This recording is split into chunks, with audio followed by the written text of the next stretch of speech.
17 Select Board meeting to order. I invite you to rise and join me in Pledge of Allegiance. I pledge allegiance to the flag of the United States of America and to the republic for which it stands, one nation, under God, indivisible, with liberty and justice for all. I'd like to welcome everyone to tonight's Select Board meeting, and just remind you, if you have a cell phone, if you could please turn it off or to silence or buzz or something so it doesn't ring. That would be greatly appreciated. And if you haven't signed in, please do, and I think everybody has. Okay. So we'll move on to agenda additions and changes. I see we have one item here.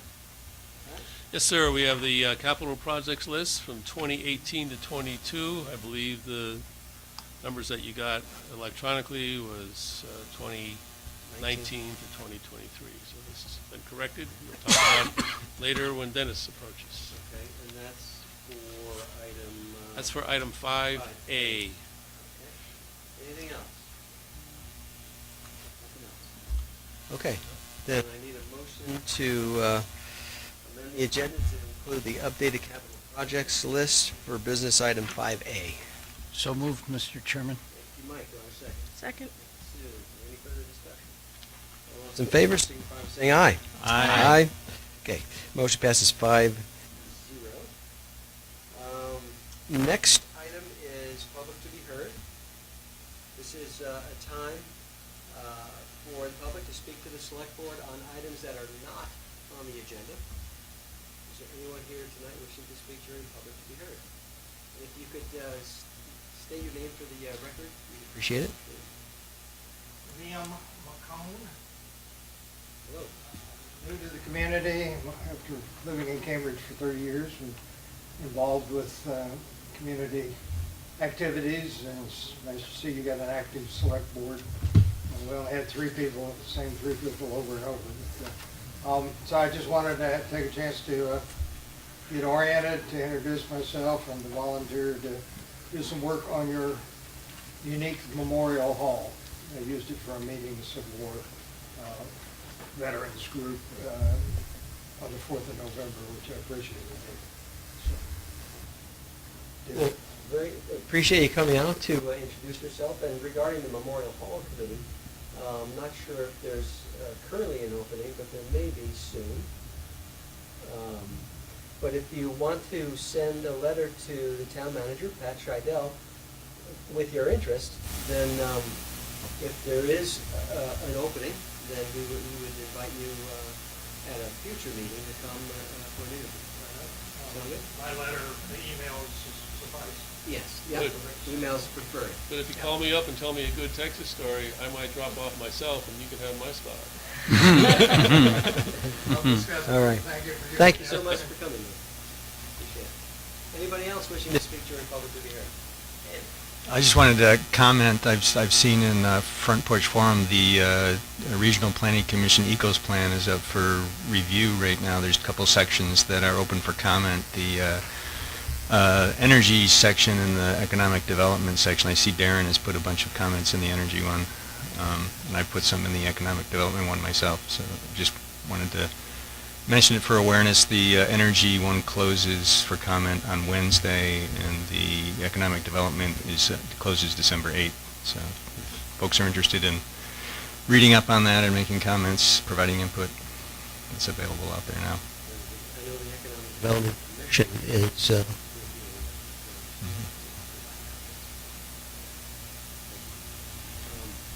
I want to mention that I did get a tour of the Habitat for Humanity project. Got a nice tour. It's pretty exciting that they have 4 units going up right here in Essex. And they said if anybody knows of any other land that's going to be sold, that's a reasonable price per land. They're looking about $60K for a plot to grow to build on. That they'd love to hear about that. So, okay. Anybody else? I just want to draw your attention to a letter we got from Brian Beckich this evening at our current email addresses. And I would hope that the town manager can address this and get back to us, or Greg, whoever's most appropriate to do so. I'm sorry, what are we talking about?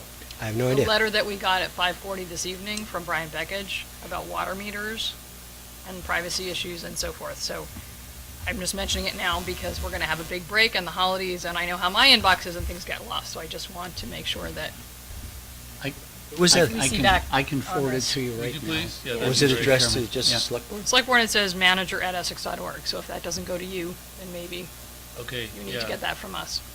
I got you covered. okay, thank you Okay. both very Thanks. much. Sure. Okay, anybody else?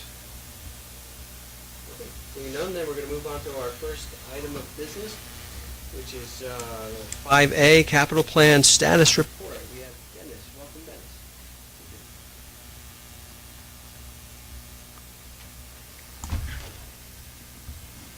So the snowplows are out tonight? Snowplows are up today. Kind of unexpected. Yeah, it Not was. totally unexpected, but unexpected by the amount that we had, I guess, that actually required us to do a little more than we thought we were going to do. So, one of those days.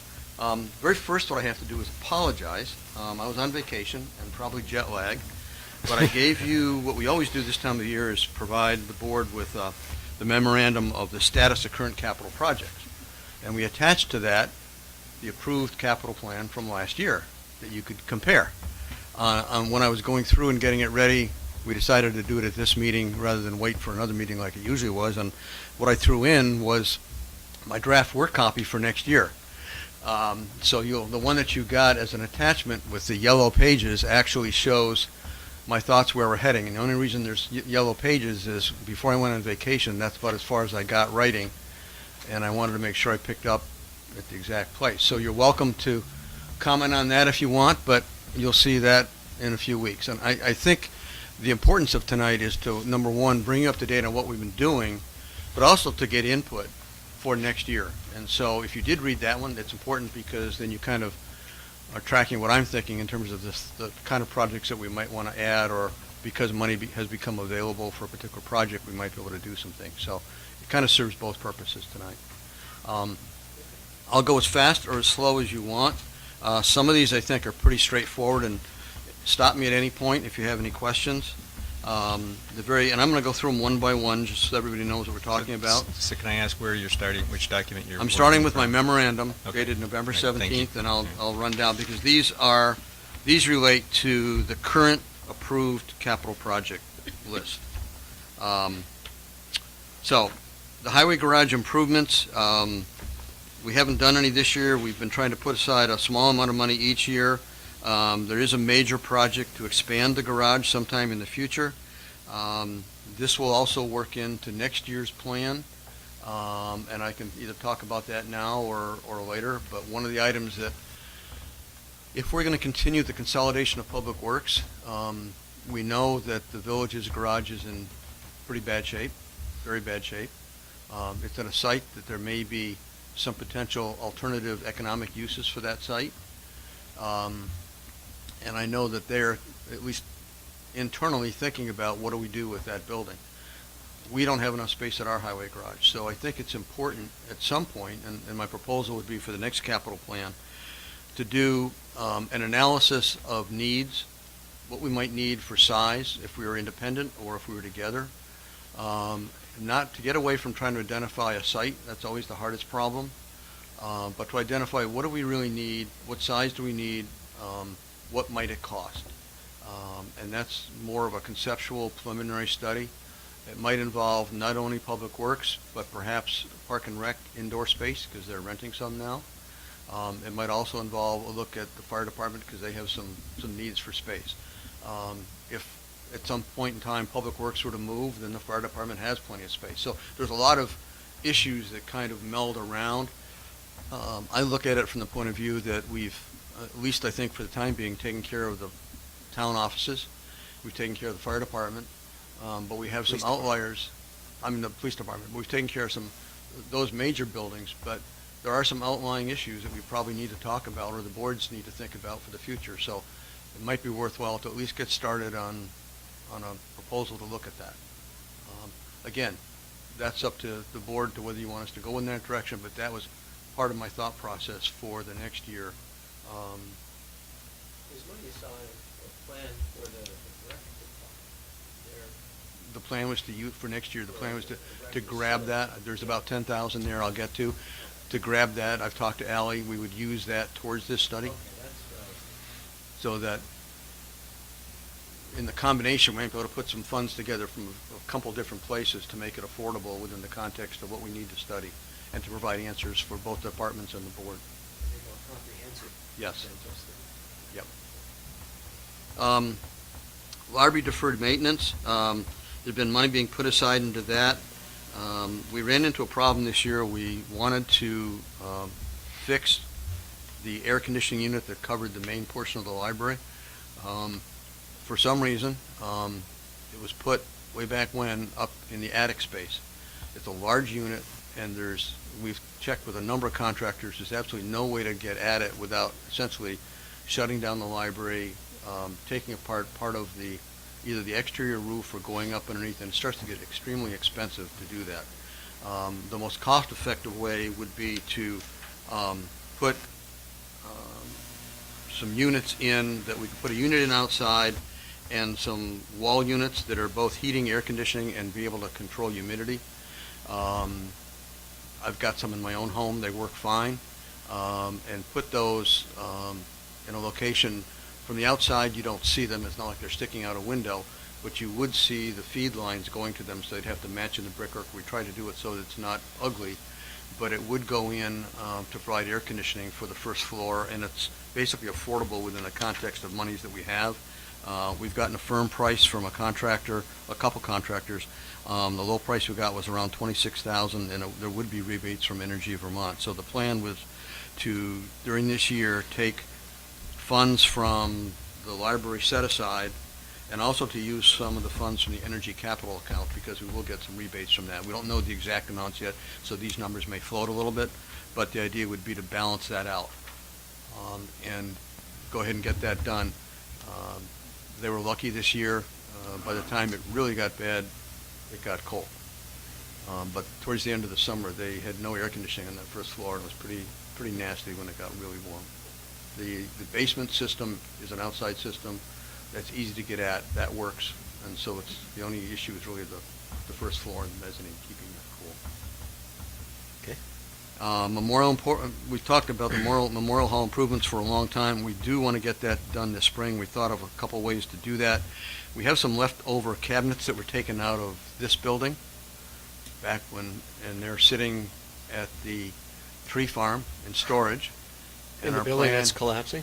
No, not the building that's collapsing, the good building over there. Okay. And our plan is to take those and put those into that green room and have a very, very small sink with running water that they could utilize, an ability to get rid of the wastewater, which is a little difficult considering the site and how it's made up. We've come up with some ideas on that, and probably a couple wall cabinets just to store stuff in. Enough that if someone wanted to use the facility to have coffee, have cakes, donuts, whatever, you could do that, have a place to wash dishes, but still leave enough room in what the players call the green room that they can still use it for changing and everything else. So we're going to try to reuse as much of the old materials as we can and build that come spring. That would essentially, it would still leave a little bit of money in that account, but not much. That probably would use up a good portion of the money. Again, I'm trying to report on what we've done. So this next item, the community recreation facility study, it was estimated at $30,000. There's $10,000 in the account, and there's no comment in here about what we're going to do with it. That would go into the next plan, but that's where we would essentially take that money to put towards a more generalized conceptual plan for space. There is money in the energy account. One of the things that we've talked about doing is when we put the new police department in, we put in a recharge unit over there. I did not get for vehicles. Mm-hmm. I did not get the latest number, but it's extremely small. It's almost like negligible. And so we did plan in this building to put one in out front here. And so the thought process was to relocate that from the police department, put it over here, and utilize it in front of this building where it might get more use. So that's one thing we're doing. we're going to put a small amount, again, towards the air conditioning at the library, because it will help with the efficiency of the energy in that building. And we are, and I don't think there's going to be any charge for this, but we're working with Green Mountain Power. Some of the LED lights that went in 10, 12 years ago, the overhead lights at some of the intersections that we are responsible for, Kellogg Road, Cirque Highway, Essex Way, those are not, they haven't held up as well. And Green Mountain Power has newer versions that work better, and so we're going to try to switch those out with Green Mountain Power. It would be at our cost, but it's a relatively small cost. Again, we might be able to get some efficiency funds to do that. The water tower repairs, we do have a balance of $44,000. The Historic Society went out and did fundraising, and they managed to get a fair amount of money. I think it was $12,000, $12,000. At the same time, we asked Negley and Chase to do a cost estimate to fix the building. Our concern has always been, we know the roof is bad. How do you get up to do the roof? And with some thought about, not drones, some thought about using outside cranes. You would need the outside cranes to lift materials up, but they've done enough construction, I rely on their judgment. Basically, you've got to fix the stairs if you're going to fix that outside roof. You've got to do something to the stairs. Now, their stair cost estimate was fairly reasonable. That was in the $30,000 to $40,000 range. It's a little less inclusive as what we had originally planned, but it would work to at least enable workers to get up. They would put in 6 additional supports along a stairway going up, which would carry the load for the construction portion of it. Whether it's good after that, I don't know, but at least it would allow them to get up there and do the roof. The total price tag for the whole building was $229,000 to do everything.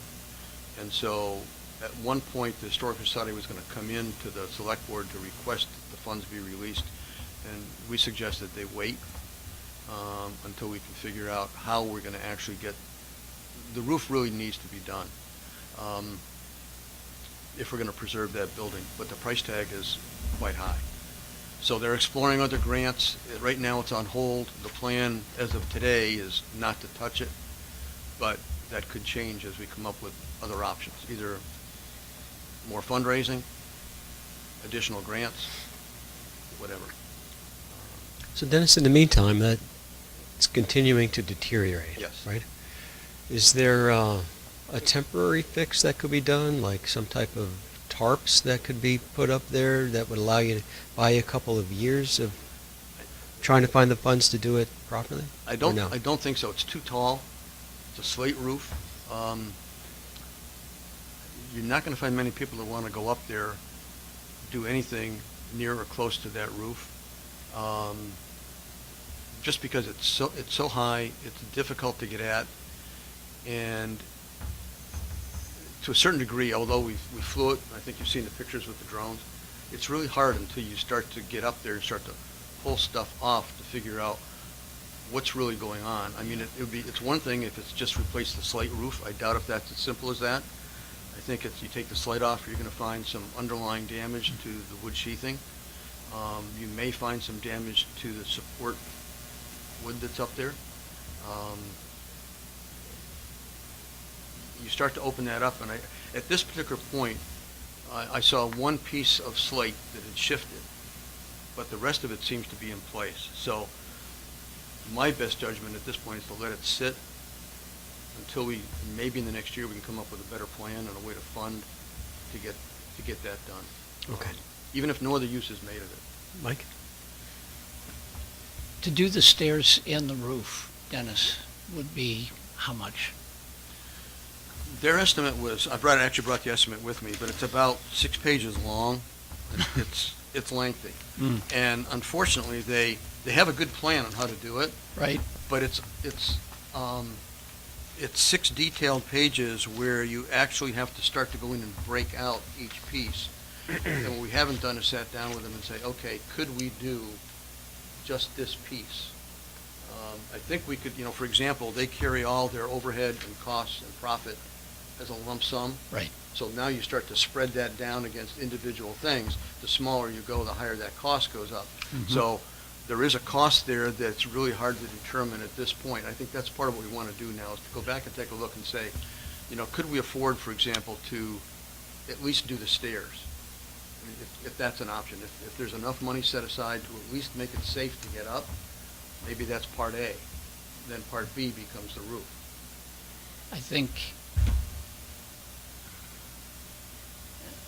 first of all, I can't find fault with that strategy. Certainly, if the experts are telling us that the stairs got to get fixed first, then you got to do the stairs and then the roof. I'm looking to see if there's any way possible that we To do could it. do both. I broke out the stairs, just the stair cost itself, without any of the overhead, any of the anything else, and that came to $32,000 Without markup, just without cost. markup. So maybe that runs to 40 or 45 by the time you get done. Right. Well, if the town's got 40 and if the Historic Society's got 12, maybe there's enough money if you get a matching grant from the Historic Society of Montpelier, maybe you're up in the range of 60 or 65. So that almost guarantees you can do the stairs. You might be able to close in, if nothing else, with screens, some of the windows to keep the pigeons out. Mm. So you might be able to do some smaller things. Their plan actually was, and again, I get a little more detail, but their plan was actually, we came up with it kind of together, was to take larger timbers and run them through the windows out, tie them internally so they're locked together on that upper floor. Right.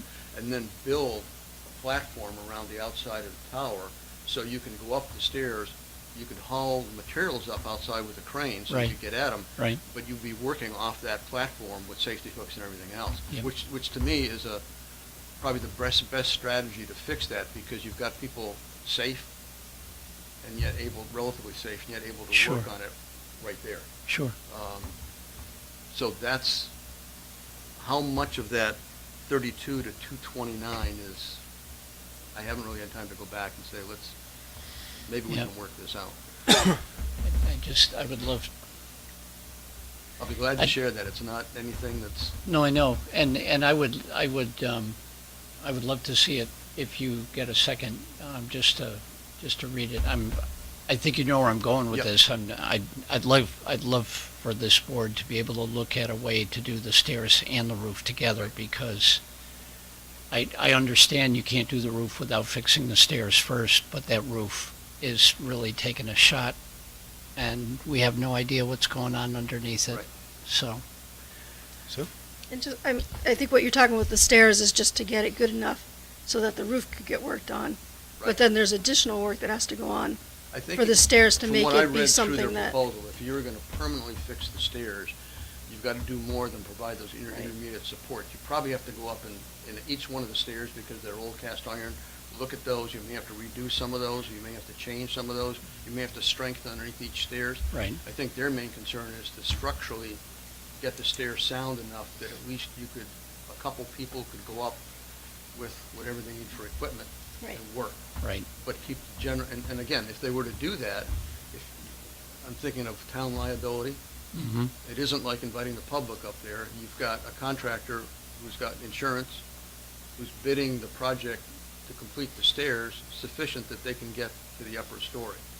If you package that correctly, it takes that liability off. You wouldn't want anybody hurt anyway, but it takes that liability off of us. mm-hmm, Places it entirely in the contractor.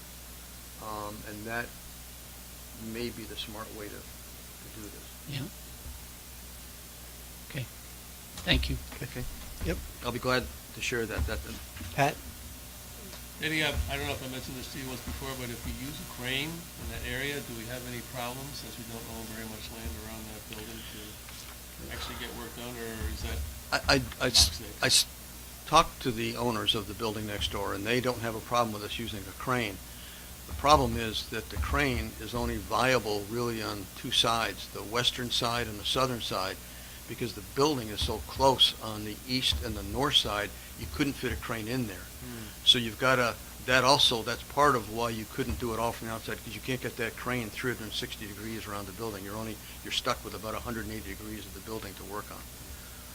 Thanks. But if you've got the supplies up to those windows, you could pass the supplies through the windows or store them on that concrete floor, slate, whatever else, you could work off that as a working platform. That was, and the biggest concern we had was, how do you get up there to fix it?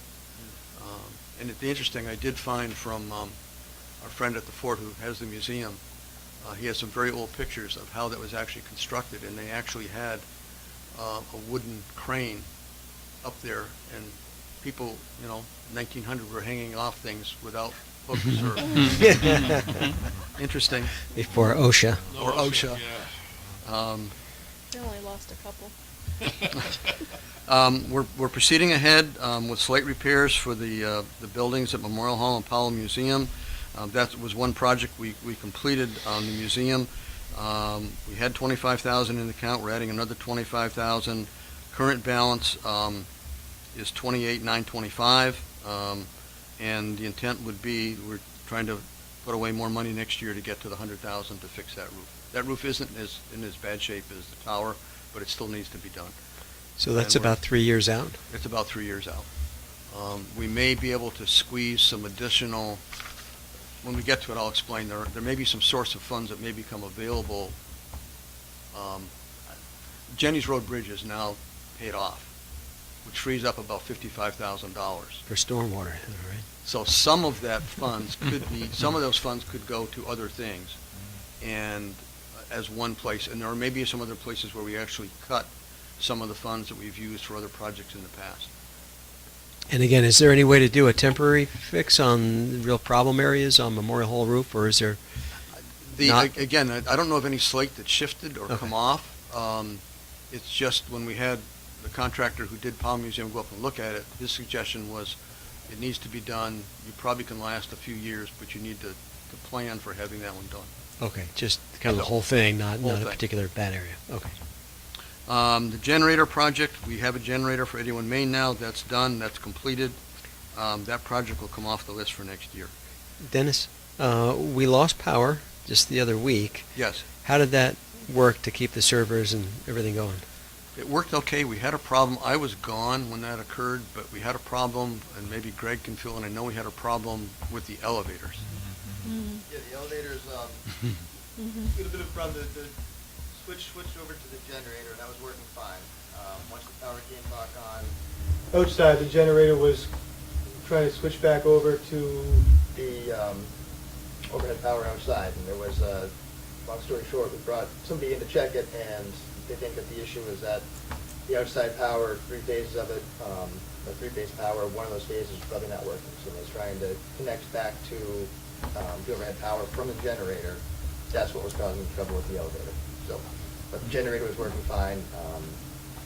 Yeah, the elevator was a separate issue of the generator not switching back because the power was way. Wasn't the Halloween No, well, we can say it was this one, but yeah.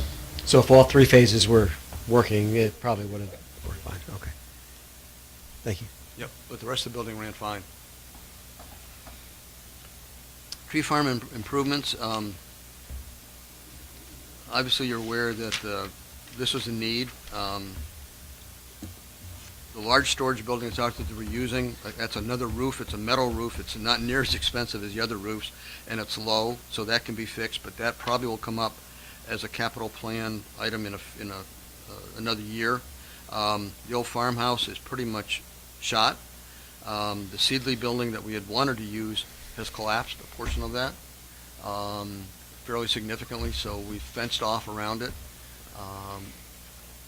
The concern that I think most of the staff has is we don't have a plan for the site. And at some point, our opinion that we need to get a committee going to look at the entire site and make some determinations. Again, it's one of these buildings land use issues. What can we use that site for? Could it be a senior center? Could it be community gardens? Could it be additional, we use it for storage, and that's great, and I know Parks and Rec uses it. In fact, all the departments are now using it for paper storage. We've taken that out of the landfill. But there is a need to do something with that site before we lose the other buildings. And probably that seedling building is going to have to come down. I know there's a question of whether it's historic or not. That we haven't done the research on yet. I'm not sure. I don't believe it is. I think the only historic building that's out there, honestly, is a privy. Really? Yeah.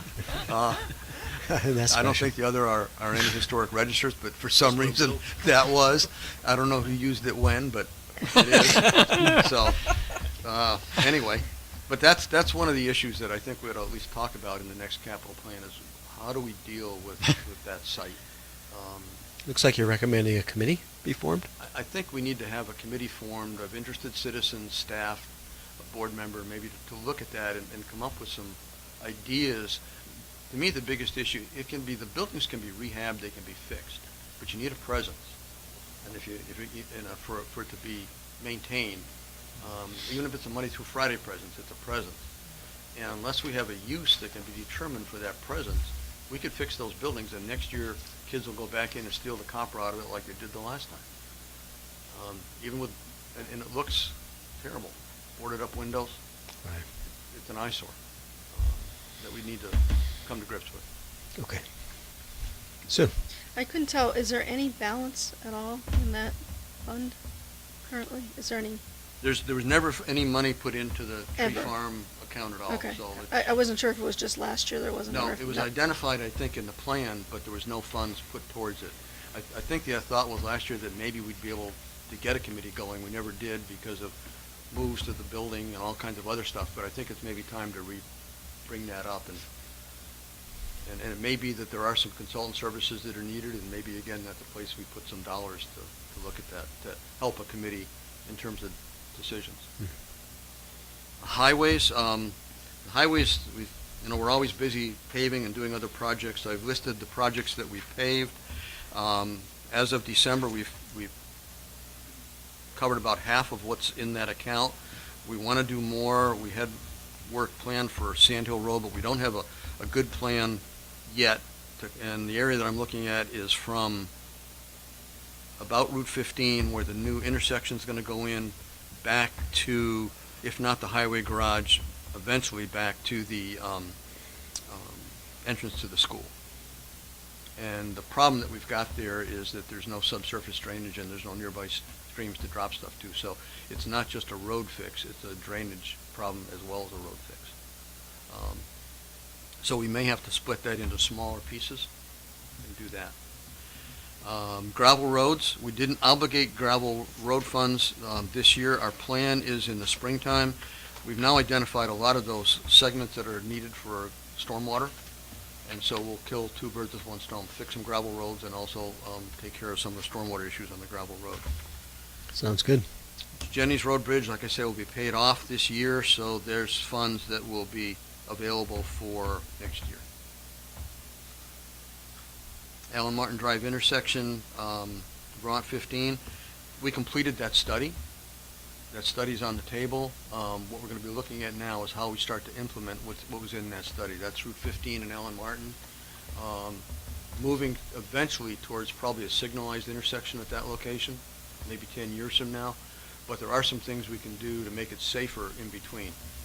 That has to do with structural stuff on the ground, turning radius, where we stripe, potentially a bypass lane, perhaps some linkage of sidewalks out there.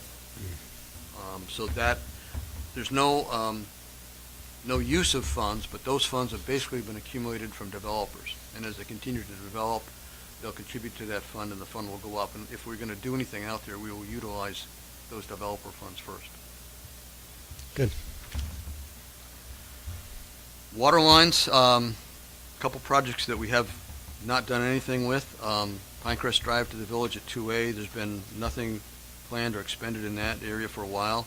Douglas to Willoughby, the same. We decided not to do the Sand Hill water line size increase at this particular point in time. We did offer pressure reducing valves out there. We've only had, and as our plumber has gone through, or if we've gone through, we've only identified a few and they've taken them. So right now, we thought it might have been a bigger issue. It's not. Dalton Drive water line project, that's a large, expensive project to take and increase the fire flow pressure in the Susie Wilson Road area. That's really what that one is.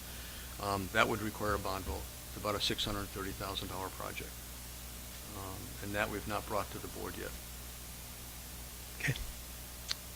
That does have some economic development issues associated with it, both in the fort and along Susie Wilson Road. This one was in the project, in the list. We did not fund any of it. There's only one, Tanglewood Drive has one main water line feed from Sand Hill Road.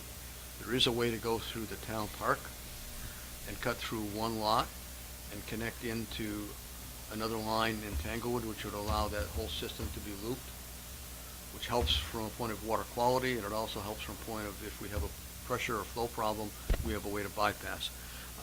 That, again, is an expensive water project. And right now, there's no plan, there's no design plans. It's just on paper that that's a potential need. And there'll be another one that you'll see when we come in for next year's plan that needs to go on the list. And that is for Champlain Water District is looking, right now, the way our water is fed, it goes from the lake and the treatment plant to two storage tanks that are the control tanks in the village. One off of Athens Drive in that area, one down by Global Foundries. And they float with each other. But our water line, our water that's fed to the town comes out of that system. One leg goes up Sand Hill Road, the other leg goes through the village. But it's really one pumping system. And then that pumps up into our two tanks, and from there it goes on up to Jericho. So there's no duplication of feed. And if we have a problem anywhere along that line, they had some problems at the pump station, we are out of water. And so they realized that it might be time to look at putting a second set of pumps in over near Athens Drive and running a water line up to Route 15. Now, our lowest pressure area in the town is up at Route 15 at Old Stage Road, and we know that. And that's true. I know there's talking about the town center and changes. Irrespective of that, we have houses up there, and especially as you go out Old Stage Road, that are barely meeting pressure. And so this would be a good addition. The question really becomes one of what does it cost? Would the town be liable for any of those costs? And again, where do we go with that? So Champlain Water District is looking at that. We hope to have some information back probably mid to late spring.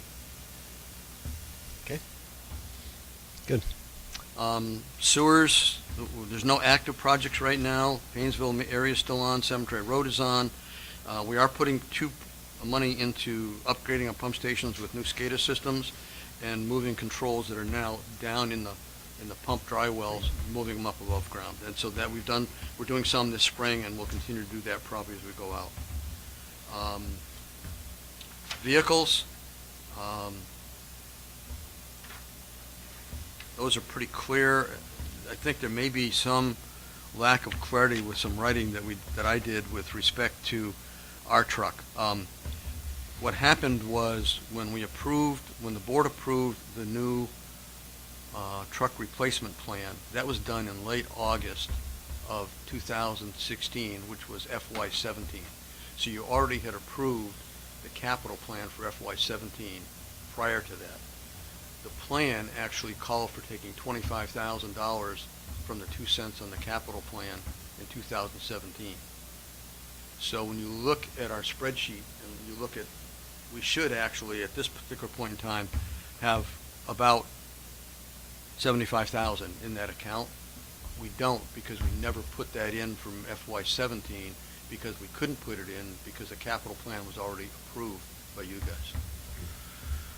So we're going to have to look at that in the out years to figure how we're going to handle that. We may add a few dollars each year to try to play catch up to get back on track. We're not in danger. I mean, we're not where we should be, but given what we spend each year and what we put away for trucks, it's not critical. It just needs to be fixed. And you have time to do that? We have time to do that. Okay. Pat, do you have a question? Oh, no, I was just putting my glasses so I Okay. can see. Fire department vehicles, again, transferring funds. They plan to come in for the next capital plan with a new capital replacement plan for their vehicles, so that will be coming. The Parks and Rec capital budget for equipment is pretty clear. They do, right now, they would have a deficit if they spent per their plan, and that's not unusual. We've had deficits in our highway truck as well. The question is, we might work with Ally she has some accounts that are fairly full, and we may work with Ally to effect a transfer from one account to another to bring this one up so that it's not negative. Again, that you'd see in next year's plan. Senior bus, we haven't used that money. We're still putting aside some money each year. The question is, do we continue to do that or don't we? And I think, again, that's a good question for Ally to raise under the next proposed capital plan. Because there was concern of whether we were going to be able to continue to buy trucks through no longer CCTA, it's Green Mountain MT. Transit. Green Mountain Transit. But we did. So now we have funds sitting there, so the question is, how is that going to be planned for and utilized in the future? Do we continue to put money into it? Do we let it sit where it is? That's an issue for the board to discuss. And I think Ally and her team are looking in to see if a third bus might be needed. Right. And if so, Then those funds are there. yeah, good. We had never set up a replacement cost for the vehicle that the Community Development Department used and the assessor uses. We put that in, so that's there. Park facilities, I'll run through those fairly quickly. There is a significant amount of funds in the park asset replacement account. The current balance right now is about $175,000. Again, I've talked to her, she's going to be working up a new plan for FY19. A lot of these plans will run their life, and as you get to the end of the life, then the question is, where do you go from there? And that's one of those that's near its end of its planned life, and it needs to be looked at in terms of what is needed and what dollars need to go in. They're still putting aside money for milfoil at the Indian Brook, and we're putting aside money for Indian Brook dam repairs. And those are just not being spent, but just being put aside. Vermont 15 from the Cirque Highway to the Miniature Golf Course. Eventually we'll build that. There's only a small amount there. Right now that's still on hold. We do have a grant to do a path from the Towers Road from 128 to Clover Drive. That may go as early as late next summer. The next one we've got is Pinecrest Drive from Suffolk Lane to Colchester Road. That one has more right-of-way. Both those projects are in the right-of-way stage. We're getting that right-of-way, but that may float into 2019. It may not make it next summer. If it does, it'll be late fall.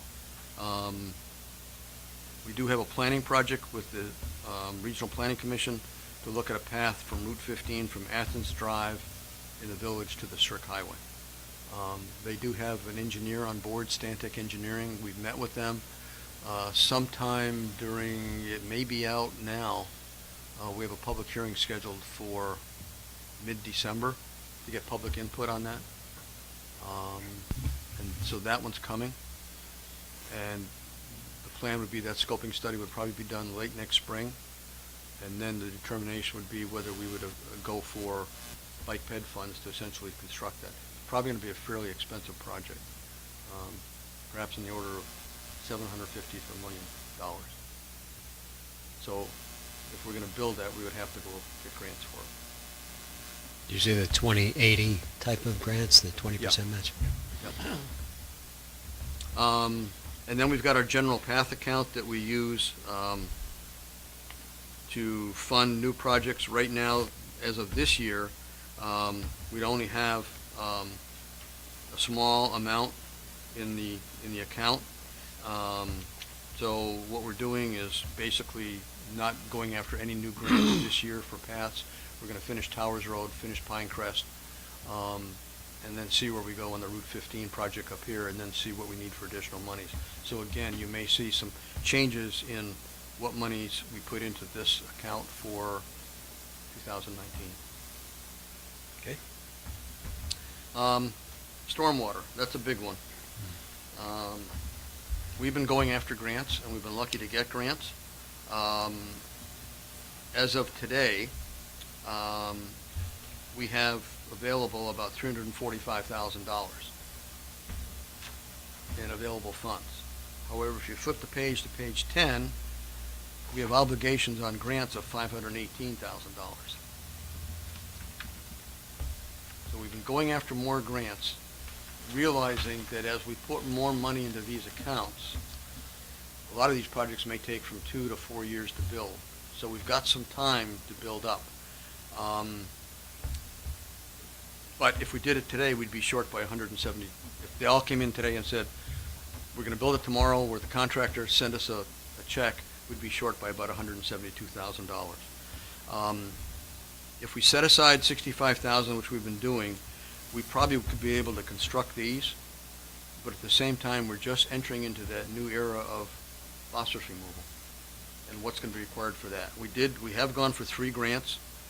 They're going in actually this week. A phosphorus reduction, a priority work plan for which gravel roads do we do to get the best benefit. That's a very small local share of $3,500. We want to do an innovative phosphorus removal at 3 cul-de-sacs. It's about a $180,000 grant. But what we'd like to do is to some of these large cul-de-sacs that have pavement from here to Kingdom Come, we'd like to take out the middle, create a green area in the middle, put a very large catch basin in the middle of that, and put a filter system in that catch basin that will remove additional phosphorus. And then underdrain that to pick up any of the excess flow and take that out to the existing storm drain system. So it's a little bit innovative, because if you just put it in the ground, you might get about 40 to 50% removal. If you do it with a planned filter system, you might get 85 to 90% phosphorus removal. So we're hoping that V-Trans looks at this as being innovative. We've got 40 of these cul-de-sacs between the town and the village. For this project, our estimate is about $80,000 per cul-de-sac. But we've also got 20 years to fix our phosphorus plant. So if this were to work, and we would want to test ahead, test after, to verify that we can get those kind of results. And if we can do this, it's a very good project, because we'd have standard designs. You just put them in, and next year you do one, and the year after you do one, and you keep doing those. Do you have to regrade them so if they What slow? we would do is take off all the asphalt, regrade them so that they drain towards the middle, and then repave about an 18-foot strip around it.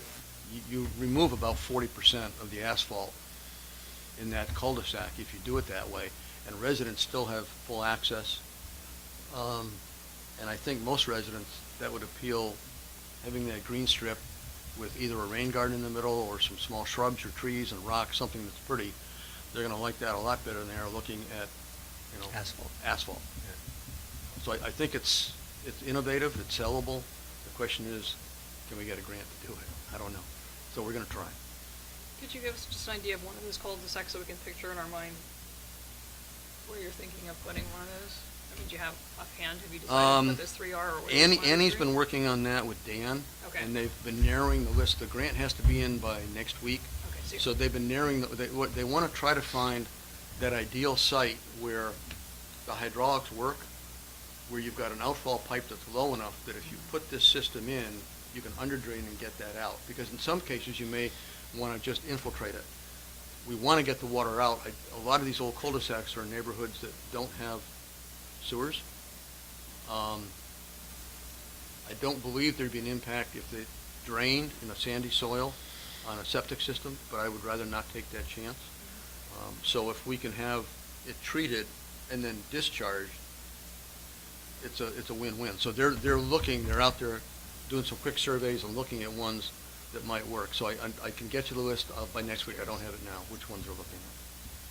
And I think if we ran into we've got 40 of them. If we ran into, we've kind of put this in the grant. If we ran into a situation where, for some reason, 3 or 4 neighbors just said, we just plain don't want this, we have 39 other ones we can choose from. So I think we've got enough flexibility to make it work. Neat idea. So it looks like you have about 1.7 million savings in grants. Right. Right? Okay, I thought you said a lower number before. Yep, we've actually, that's the money that we've actually saved the town. So although we're spending $500,000, we've saved the town about 1.7 million. Because of those grants. Because of those grants. The other thing that this brings up, though, is how do we fund stormwater for the future? And I don't have a good answer, but I threw in a couple of ideas. I think that in the capital plan for this year, because of Genties Road and some other things, we might be able to shift more money into stormwater. So that 65,000 might be able to go to like 100, 120. So that immediately gives us the benefit of having a little more cash on hand for either more grants or to fund what we need. So that's one direction. The other direction is, once we determine what we need for phosphorus projects for the next 20 years, how do we fund that? And some of the discussions we had at the Stormwater Coordinating Committee, I know, was just, you could bond for projects. You could take the 2 cents on the capital plan and add some to that for stormwater. The question is how much, and to do how much, you've got to determine what projects you're going to build and what they're going to cost. So we've got to kind of do some of that homework first. But you might be able to, for example, and I just gave one example in here, if the stormwater share of the existing 2 cents was increased by 75,000, that's what we're already collecting, but we add a quarter of a penny to the capital tax, that would add another 125,000. So between those two sources, you could add another 200,000 a year for stormwater that you don't have today. But is that enough to carry us for 20 years? I mean, a quarter of a penny on the capital tax to me is not significant.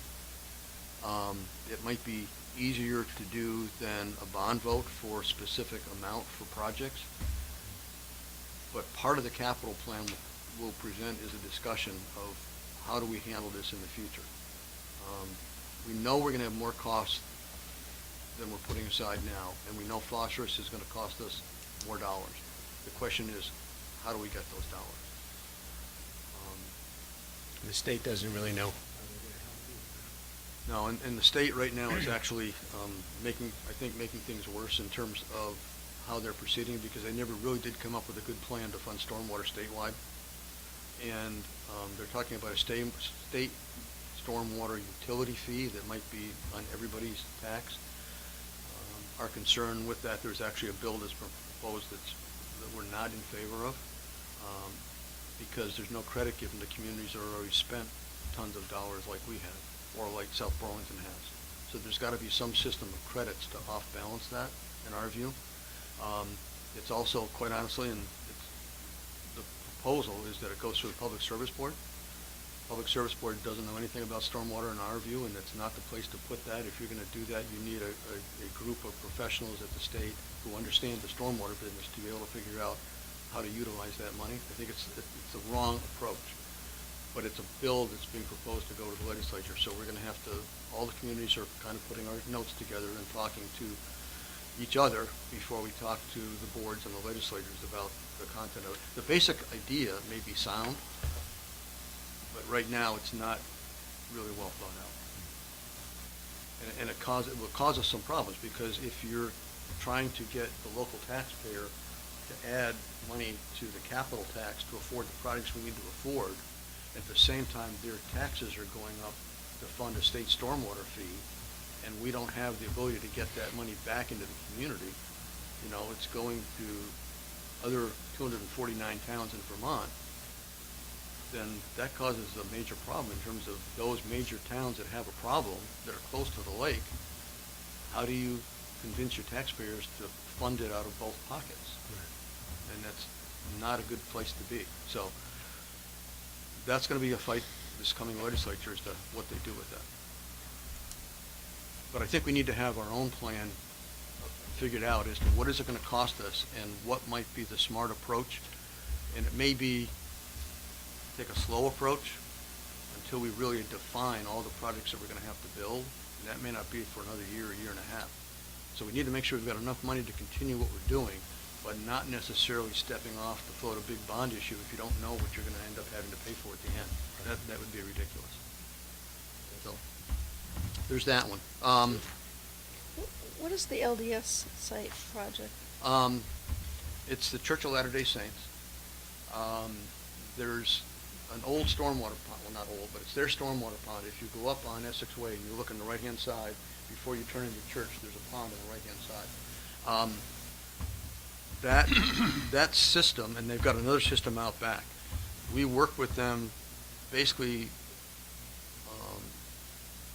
to get them to agree that if they were to allow us to utilize their land, we would put the system on their property, because the system involves storm drains along Essex Way and storm drains in a portion of the woodlands, as well as the LDS Church.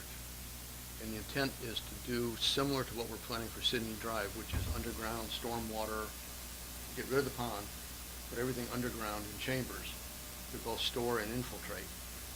And with the technology that we're going to apply up to the Sydney Drive project, we would add additional chemical material to treat phosphorus in the underlying soil.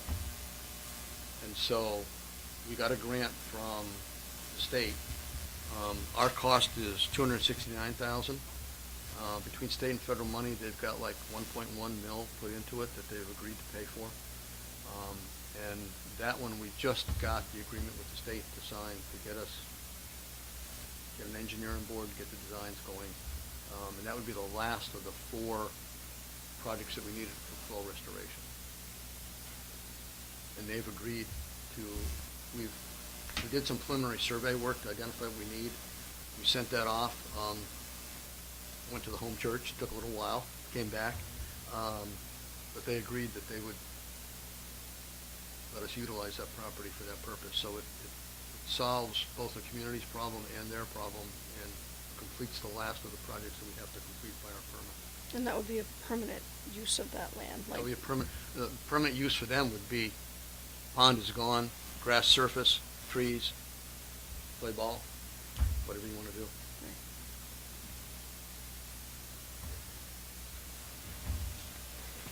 The last one is the information management one, and that's actually the second to last one. They've been working on replacing IT equipment, and that's an ongoing activity that Rick Gary is undertaking. We do have funds in the conservation account. We budgeted $6,000. There was $9,000 in the account, so as of FY18, end of this year, if it's not used, the balance will be about $15,000 for conservation purposes.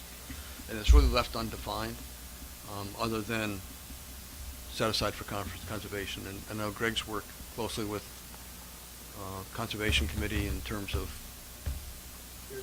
Sure. The original idea was to use some of that money to come up with a tree maintenance plan, and the Conservation Committee has basically been able to do that in-house so far.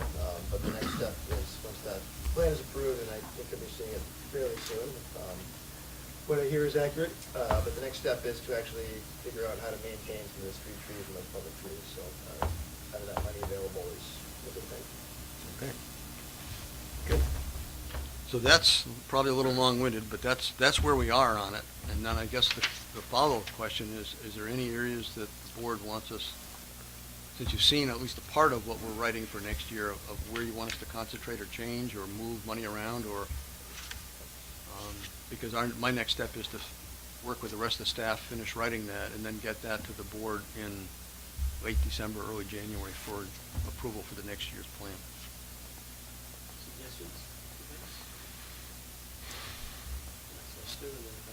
I just have a question with the recent windstorm that we had and all the damage. Is there anything related to that needs to be put into No, we, budget? the latest numbers that we've got, we originally thought around, well, we've spent around $60,000. The good news about that is a lot of that was town labor and town equipment, which we were able to get reimbursed for. From FEMA? Pardon? From FEMA? From FEMA. We're still working through the process, and all the paperwork's got to be filled out. We anticipate about another $30,000 will be spent. We probably will still have some residual stuff next summer that our crew will just take care of, because at some point, you really need to cut it off, both for FEMA and for our purpose, and say, okay, we'll do this much, and as of this date, we're done. And everything up to that point then goes into the FEMA pot. But the bottom line is we should get somewhere between 80 and 90% of that $90,000 back. Some of that was contractor expense, because we had a couple contractors we hired we got competitive prices and got them to work. But a lot of that expense is town employee, town truck expense, which this time of year, we're not giving up other things to do that work where we were today with the snow.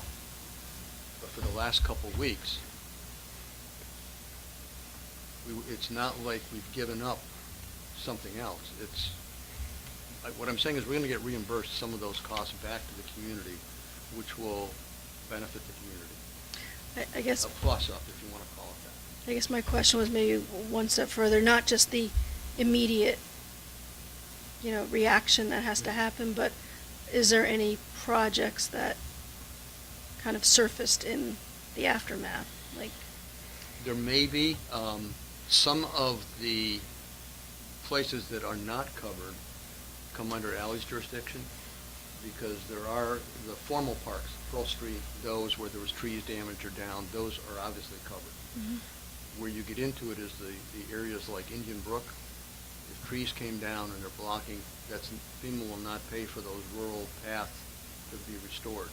So there will be some ongoing work in the spring to do that. So it may be that some of those funds that come back to town have to be redirected to go out there to Right. redo and fix some of those problems.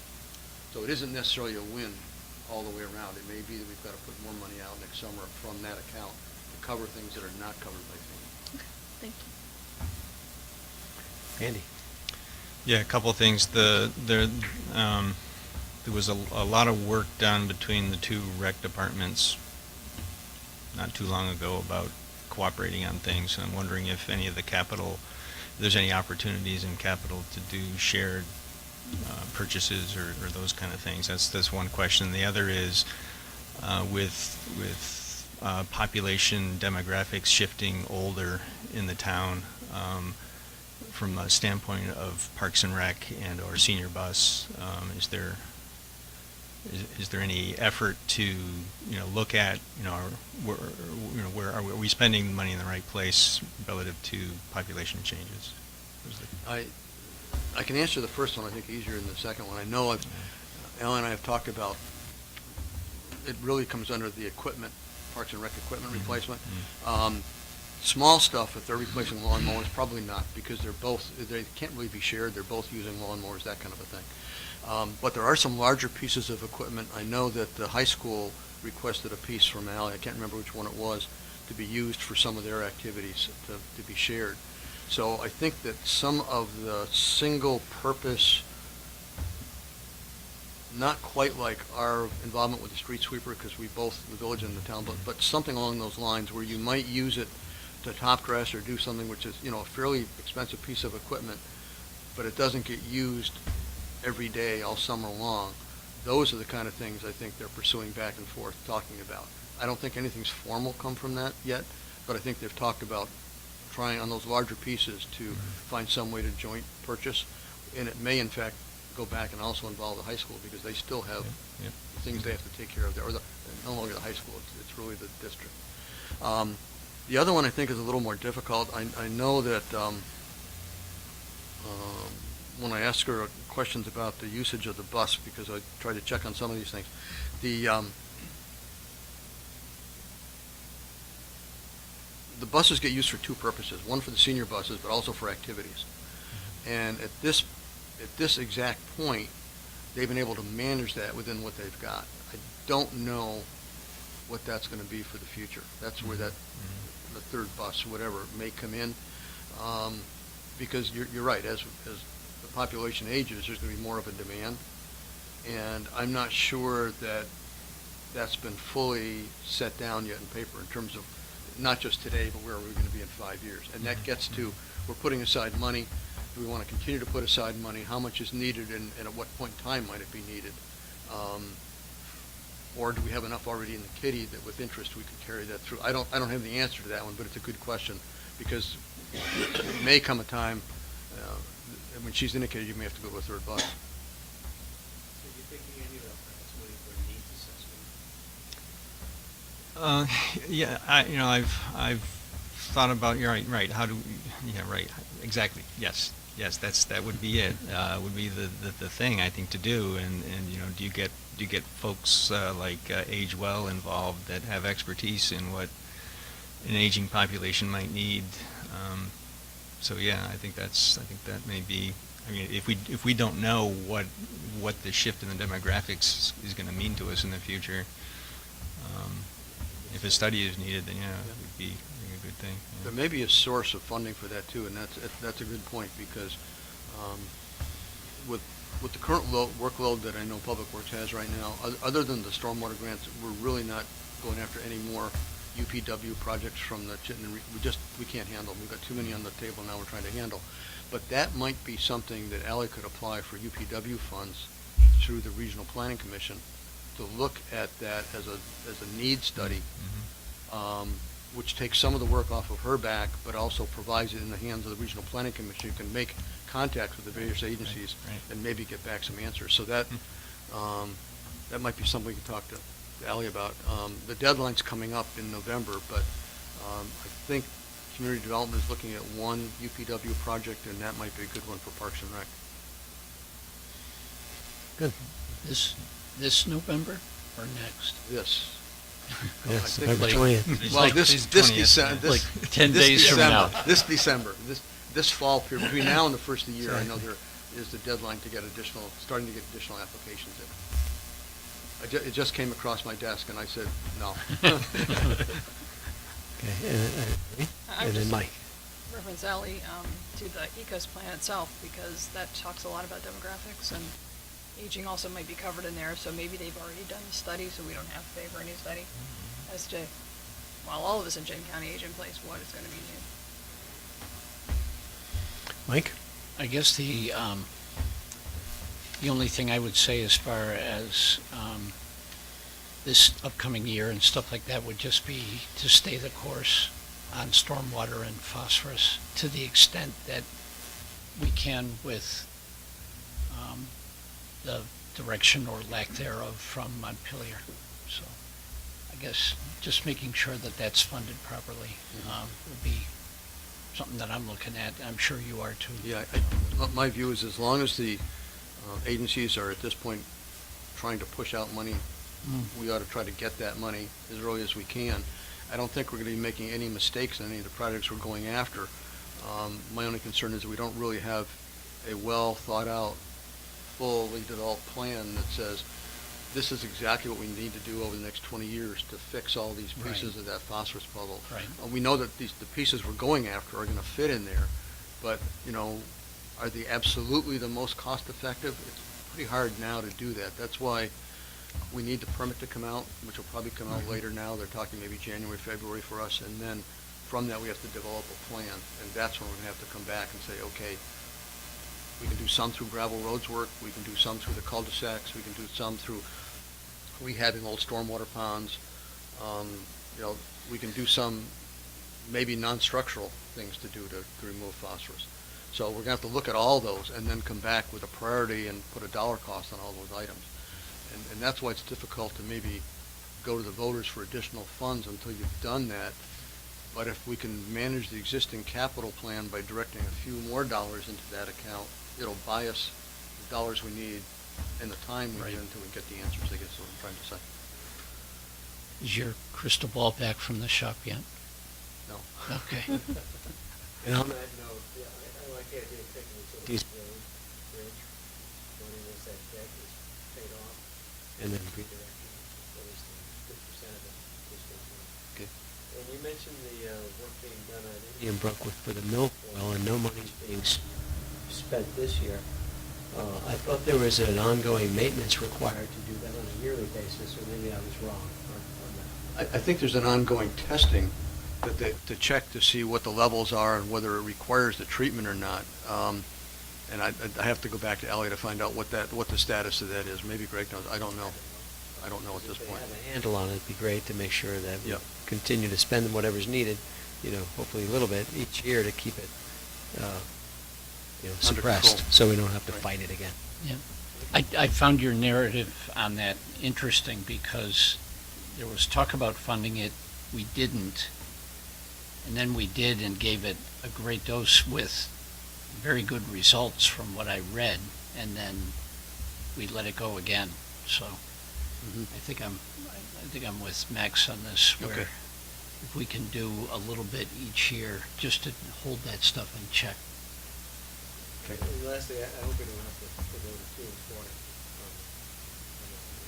the capital. It's, again, this year, my guess is probably not, but at some point, that, even though we're going after all these grants, at some point, that's gonna have, the local share at least, and other things are gonna have to be funded. So, in my view, at some point, there's gonna have to be a source of funding for that. And it's either gonna be a special assessment, the capital plan increase, or a bond vote that says, we've got $2 million worth of projects that we want to pay off over 20 years, and we'll go to a bond vote, get the dollars, and then put them towards each project. A lot of different ways to do it, but you have to identify what that dollar cost is to begin with. Actually, that's what I meant, is before we go and do that. Right. That we make sure we have the headlights out there to see really what all those are, and see if even I think I just tried to present what we might end up having to do, could be a sustainable fund. but we also need to define that before we go ask for more funds. But if we can find, like the Genties Fund, Genties Road Funds, and swing them over, and maybe a few other items, cut back maybe a little bit on some of the other projects where we've put money into, we might be able to get enough money in that account to keep us going until we get those answers. And then it will be much clearer Yeah, what we and then need to we come can up see with. what we need to do there. Yep. Anything else we're going to say? Did you want to go over this piece? No, Or- that's, you can see what I'm thinking for the next year, at least part of it, but my plan was to go back to work on that after tonight's meeting, take your thoughts and start writing and rewriting and Okay, get that to you. well done, Dennis, as always. Thanks. Thank you. Thank you. Okay, then we're going to move on to our next item of business, which is 5B, that's adoption of revised fund balance policy. Greg?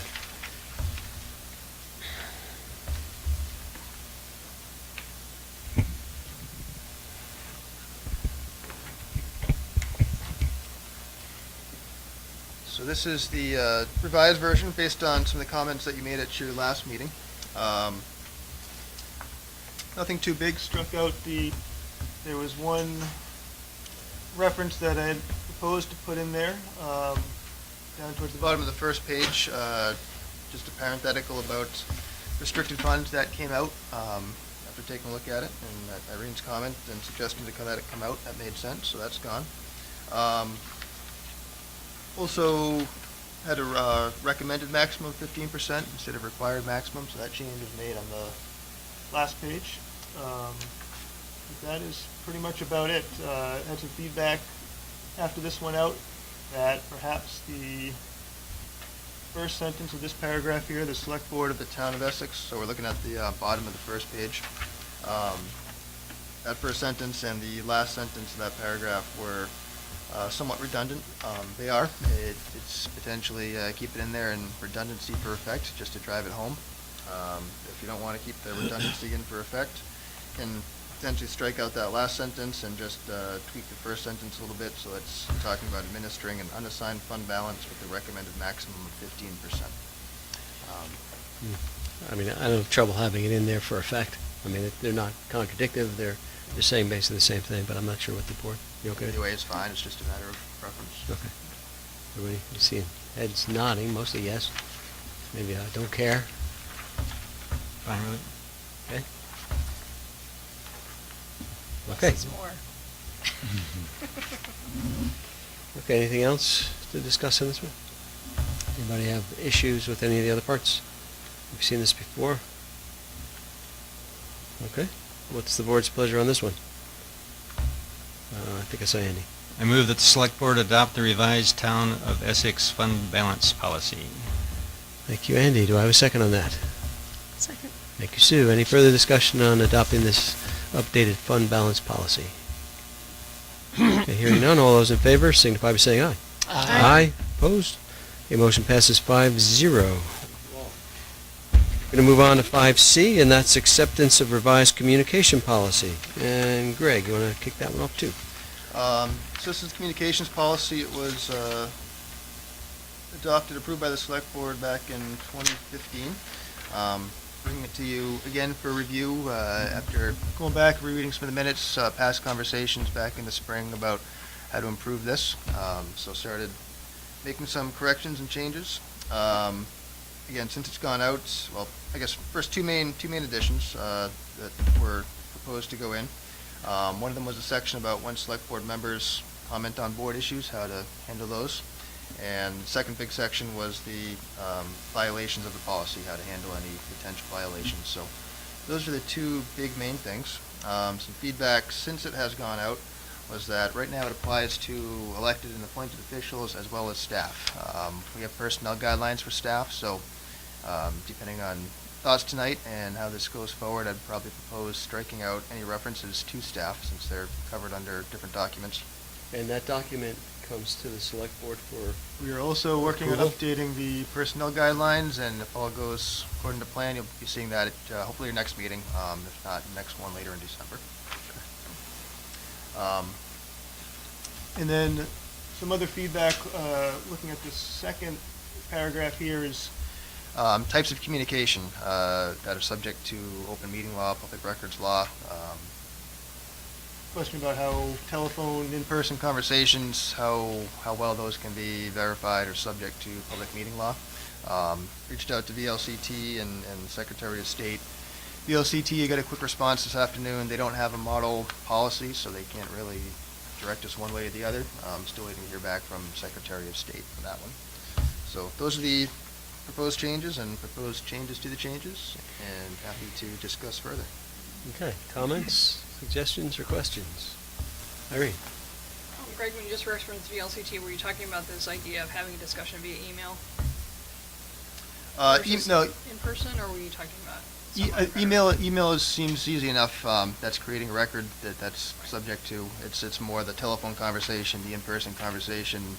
I can't even remember details of what I said this morning sometimes. Never mind if somebody asked me what happened 5 years ago. So it's more just trying to figure out to what extent those would be subject to the public records. So that's why it only says via email in that third paragraph of public communications. I was looking at the second paragraph Okay. and the third.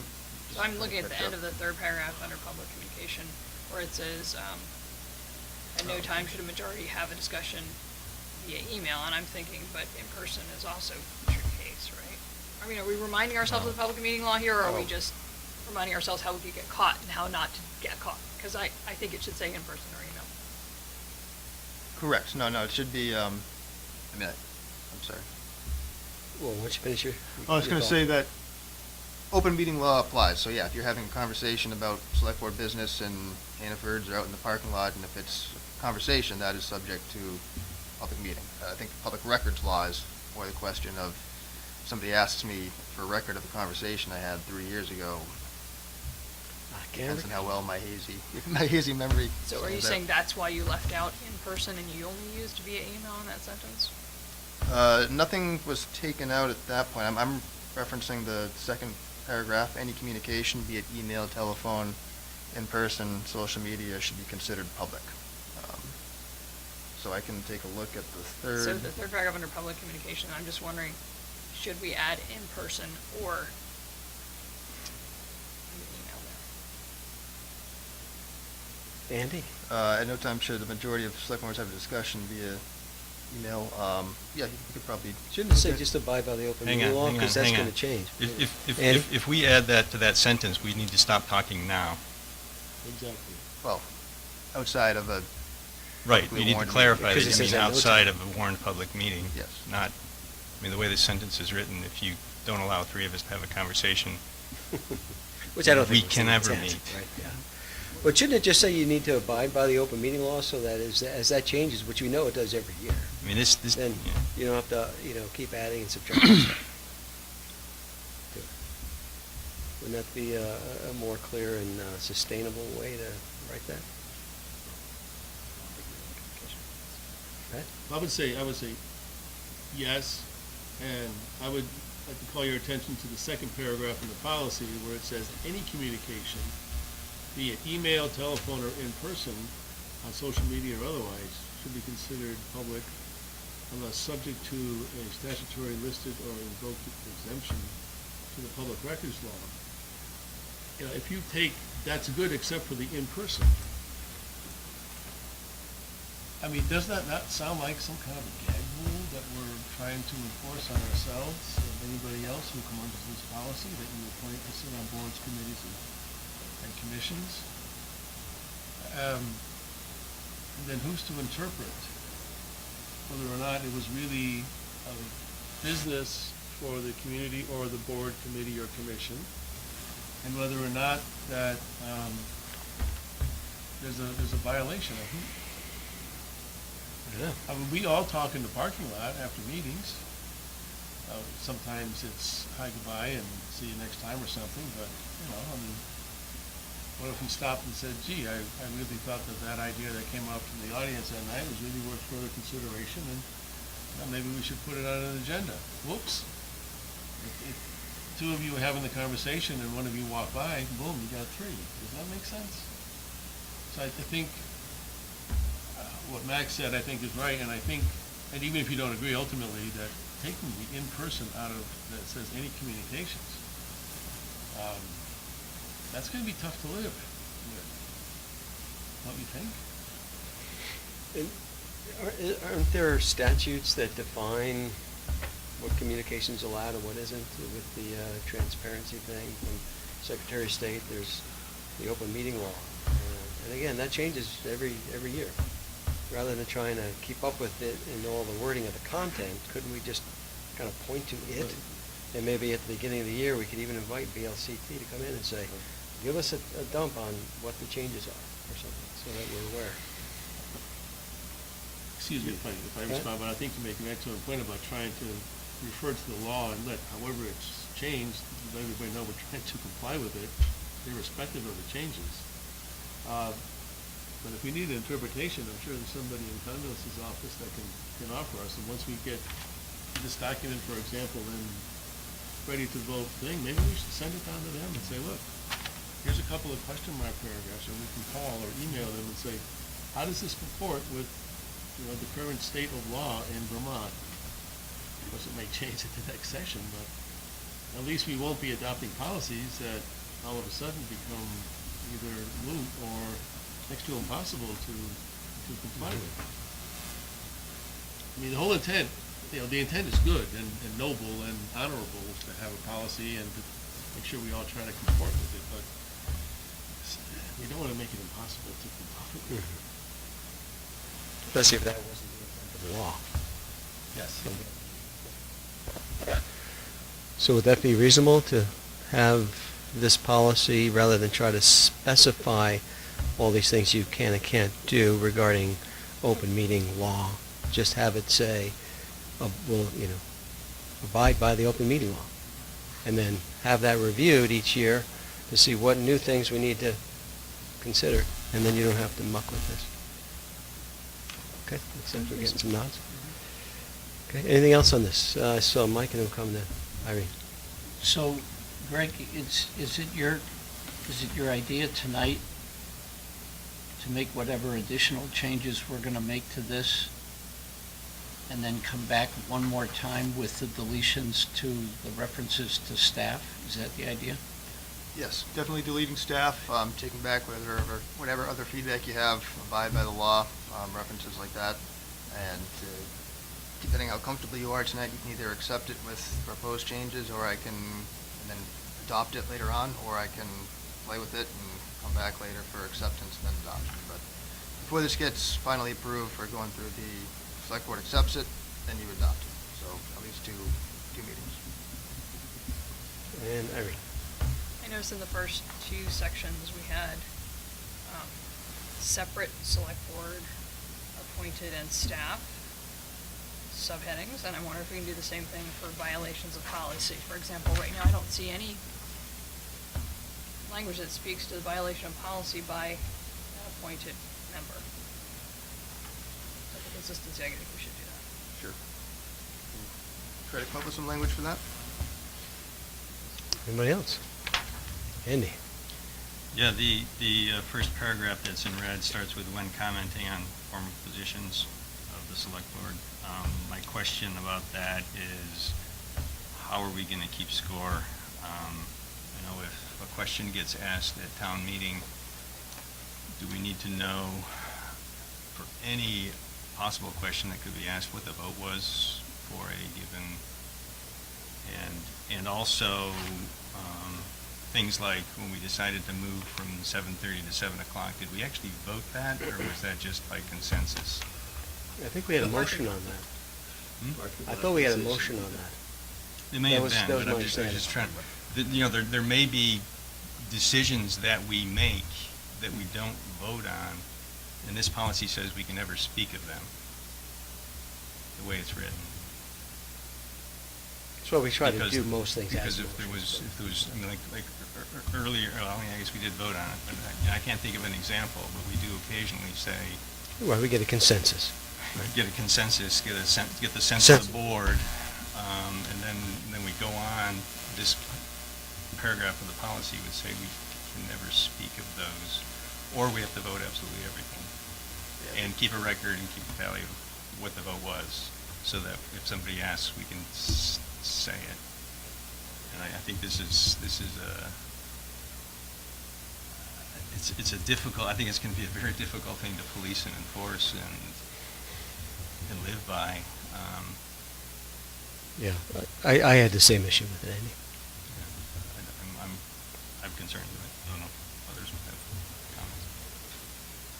comments. So I guess I would ask, if you have concerns with how that's written, how would you write it? Because I do think we need something in this space around publicly representing the views of the board when the views of the board are not understood.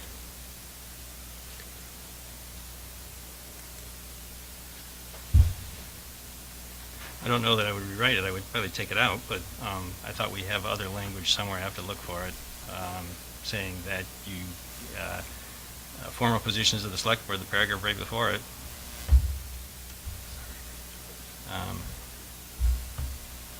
I don't know. I guess I have to look for where that question might be covered, and I can understand the situation where if a claim is made that the board has a certain position and it's actually never been voted. Yeah, I know the reference you're talking about.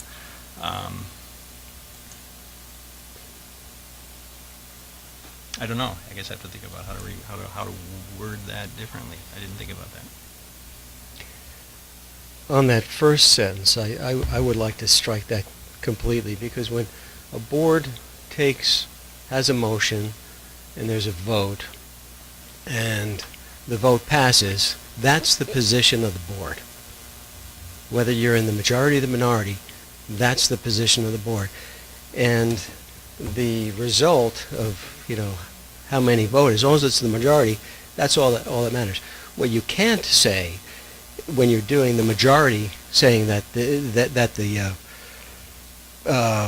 formal position of the board is this, you can't say it was unanimous if it wasn't.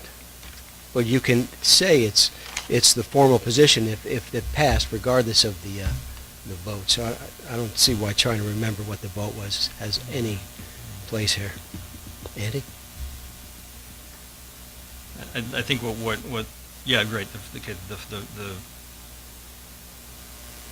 Just that first sentence. Yep, just the first sentence, you're right. Just take the first sentence down. And the second sentence covers, in instances where no vote has been taken, no member of the board should express an opinion. But then you run into the problem of consensus discussions. If we come to consensus or have a sense of the board decision. But you could say, no, we didn't vote on it, but that was a... Yeah, I guess you'd have to clarify we didn't vote on it. So right, yeah, take the first sentence out, and I don't know if some additional language needs to go into the second one to allow situations where we come to consensus and don't actually vote, but have a position. That's tough. Yeah.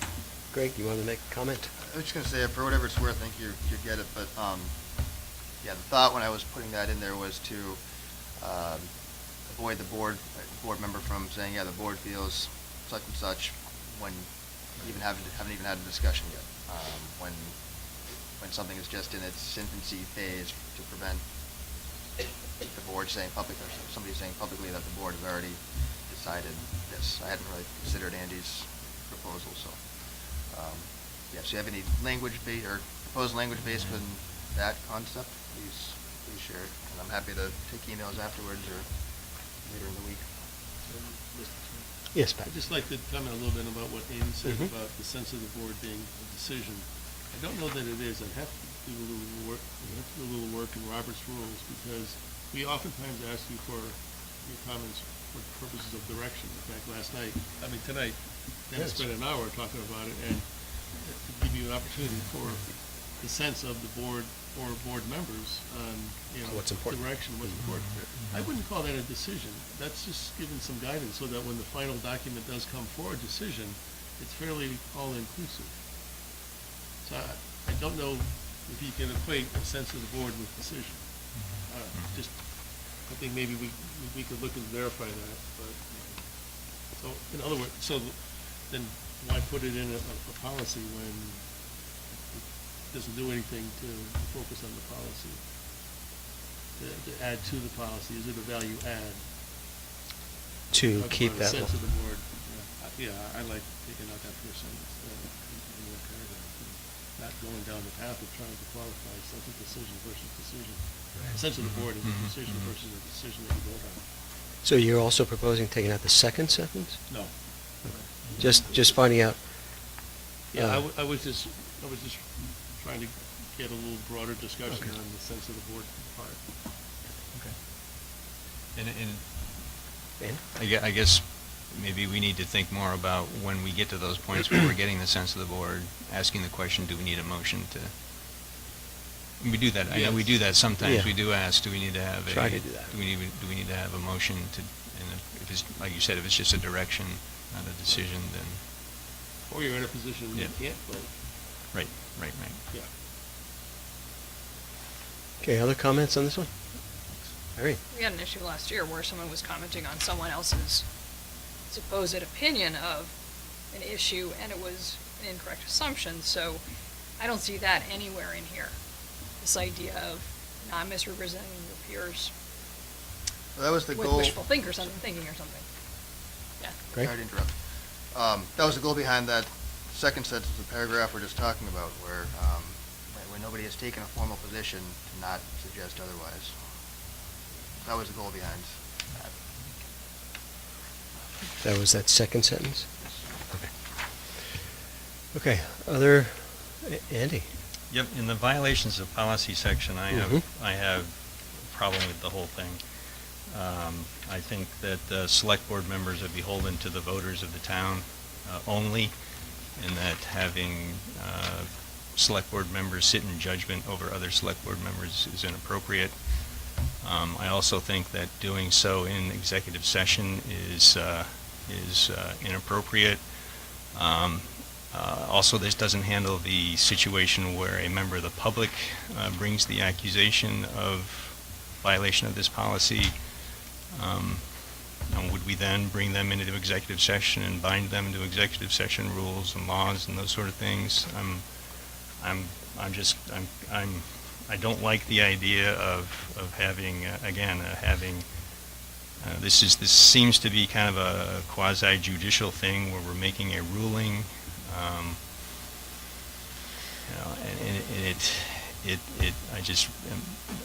I don't like it. Would you like to see it struck as that? I'd like to see that violation section taken out. I think, as I said, the only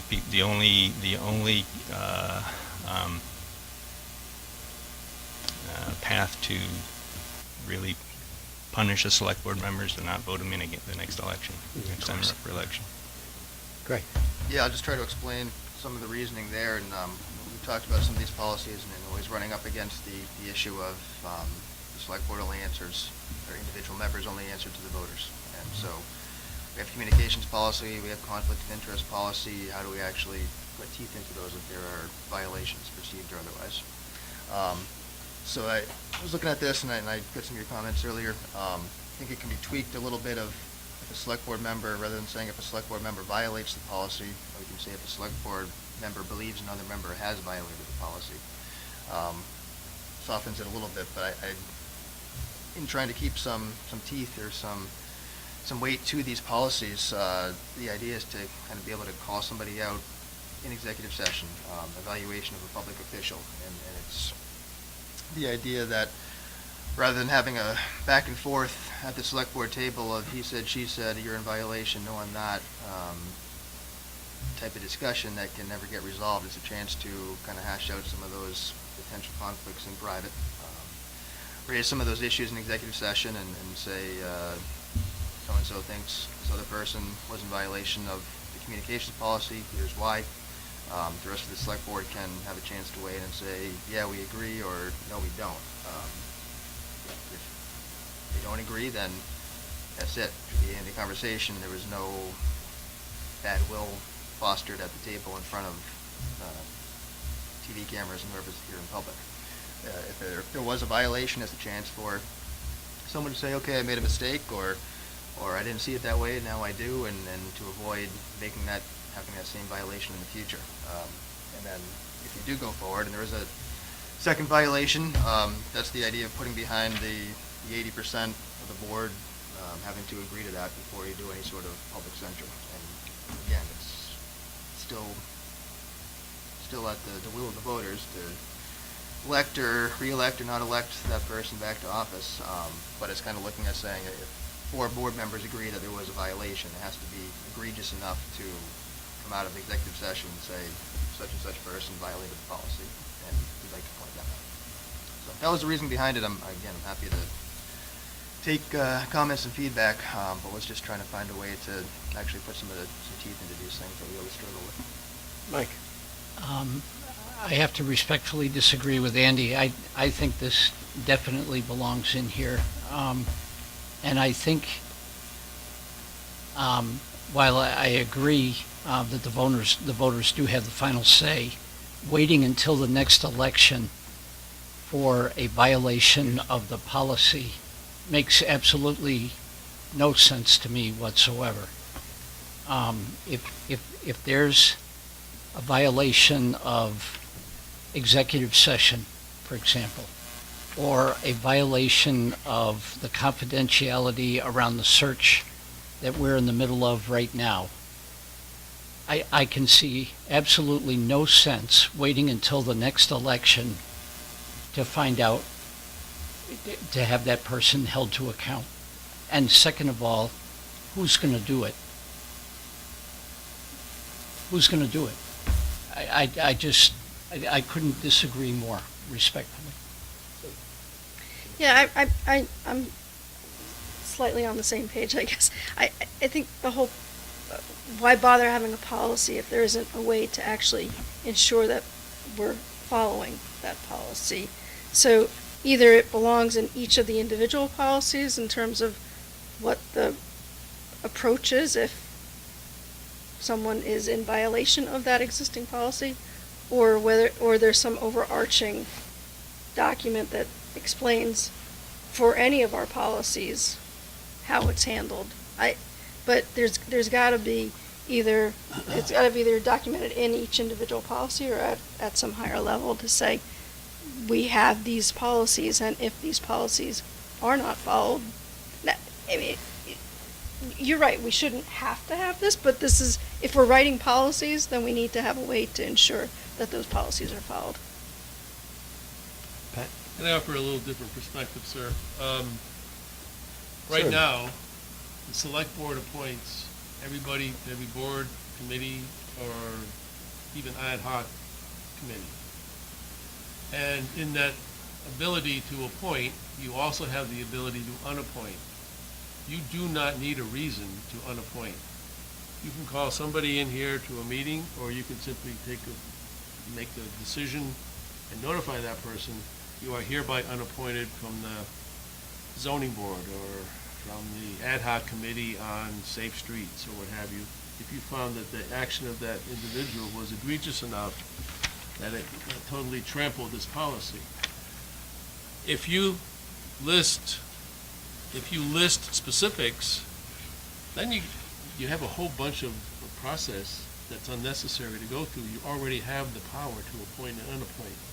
So given that, if you want to have a disciplinary approach to violating this communications policy, and recognizing that you do most of the communicating as elected community leaders, then you and only you should be held accountable to this policy, as it has been proposed here, to be modified to, have the staff accountable by the personnel guidelines and the manager and those other things. We have disciplinary things on staff policies in administration. We have progressive discipline. We got more ways to discipline than reward at the time. I just recommend that you don't give up your power that you already have. You have the power to enact policies. You have the power to appoint and unappoint. And you don't even have to give a reason. You can just say, we believe you're in direct violation of the communications policy and we find that unacceptable, then you are hereby unappointed. In the fire department, there's paid on-call volunteers. Someone violates the basic rules of procedure or puts others at risk, they turn in their gear. They're not fired. So don't make it harder on yourself in the long term. Focus on what has been the genesis of this coming before you. I think Sue has articulated it quite nicely. And Mike is, let's have some teeth in something. There's no sense having a policy if you don't have any teeth in it. Then hold it to yourselves. And that's a good statement to everybody else, that you are willing to live up to your own policies. Many elected state offices or federal offices exempt themselves from their own policies. I think you would make a brilliant statement to everybody if you held yourself accountable to your own policy. And this one is specific to the select board, even though this section is, even though the whole policy is meant for all the boards and committees and Yes. commissions, right? Yes. Okay, Andy. I think then if we're going to have some sort of punitive teeth in here or whatever you want to have, the way to punish people or whatever, I think the discussions need to be done in open meeting, because I think we need to show all our dirty underwear so that the public do have the opportunity to make a decision the next time any individual is up for vote. I strongly feel that these kind of discussions need to be done in absolutely in the open, so they can see how we interact with each other, and we have other policies that tell us how we're supposed to behave civilly to each other and so forth. And I think it's a bad idea to do these kinds of discussions in private. All evaluation of public officials are always done in executive session. You're suggesting that this particular one be in open? Absolutely, because we're accountable to the voters. Okay. Pat? Yeah, I'm not trying to be offering too many difficult ideas here, but you're absolutely right. But in one of these other documents, it says it holds that the Supreme Court has held that as public officials, people can say anything they want of you. It doesn't have to be true, accurate, or anything. So to have a public evaluation of a public official and have it open, the press will certainly be here, and who knows who other people may chime in. It doesn't have to be fact-based. It can be just, gee, I don't think we like Andy anymore, so we're just going to say whatever we want about him. We may not even have to be fact-based. If you're in executive session, there has to be some level of facts to get there. You have to be evaluating somebody against something. There has to be some purpose to it. Otherwise, you're right, everything is done in the open. Wasn't that long ago Irene was questioning, why are we condemning in public and not praising in public? And I forget the exact statement you made, but you were worried about the fact that we sort of are drifting to criticizing in public instead of praising in public. I think that's a heart point that we shouldn't lose in all this stuff. It's just, I only bring the perspective of my life as an administrator, and do you discipline an employee in public in front of their coworkers? Do you criticize them? No, you call them and say, hey, come here, yeah, I think you really messed up here, and here's why. Please don't do it again, or something. Just, Could we take a look and see what other communities are doing? I know that the school board, for example, released before they consolidated, they had policy that actually kind of went over this type of, put teeth into their policy. It might be good to see what others are doing and find if we can find out what best practice is for that. Would that be something worth doing? Okay. I think as long as we continue to move forward and we Yeah. don't stall this out. Yeah. So there's quite a few things that Greg has on his list now of input. So, do you want to accept it or wait till these get redone because they're pretty extensive and then come back? What's the board's pleasure on that one? Like to see, I really like to see it again. Come back. Okay. So that's the sense of the board, by the way. Not a decision. Okay, so you have all those. yes. Okay. We'll come All right, we'll come back again. Yeah. Thank you very much.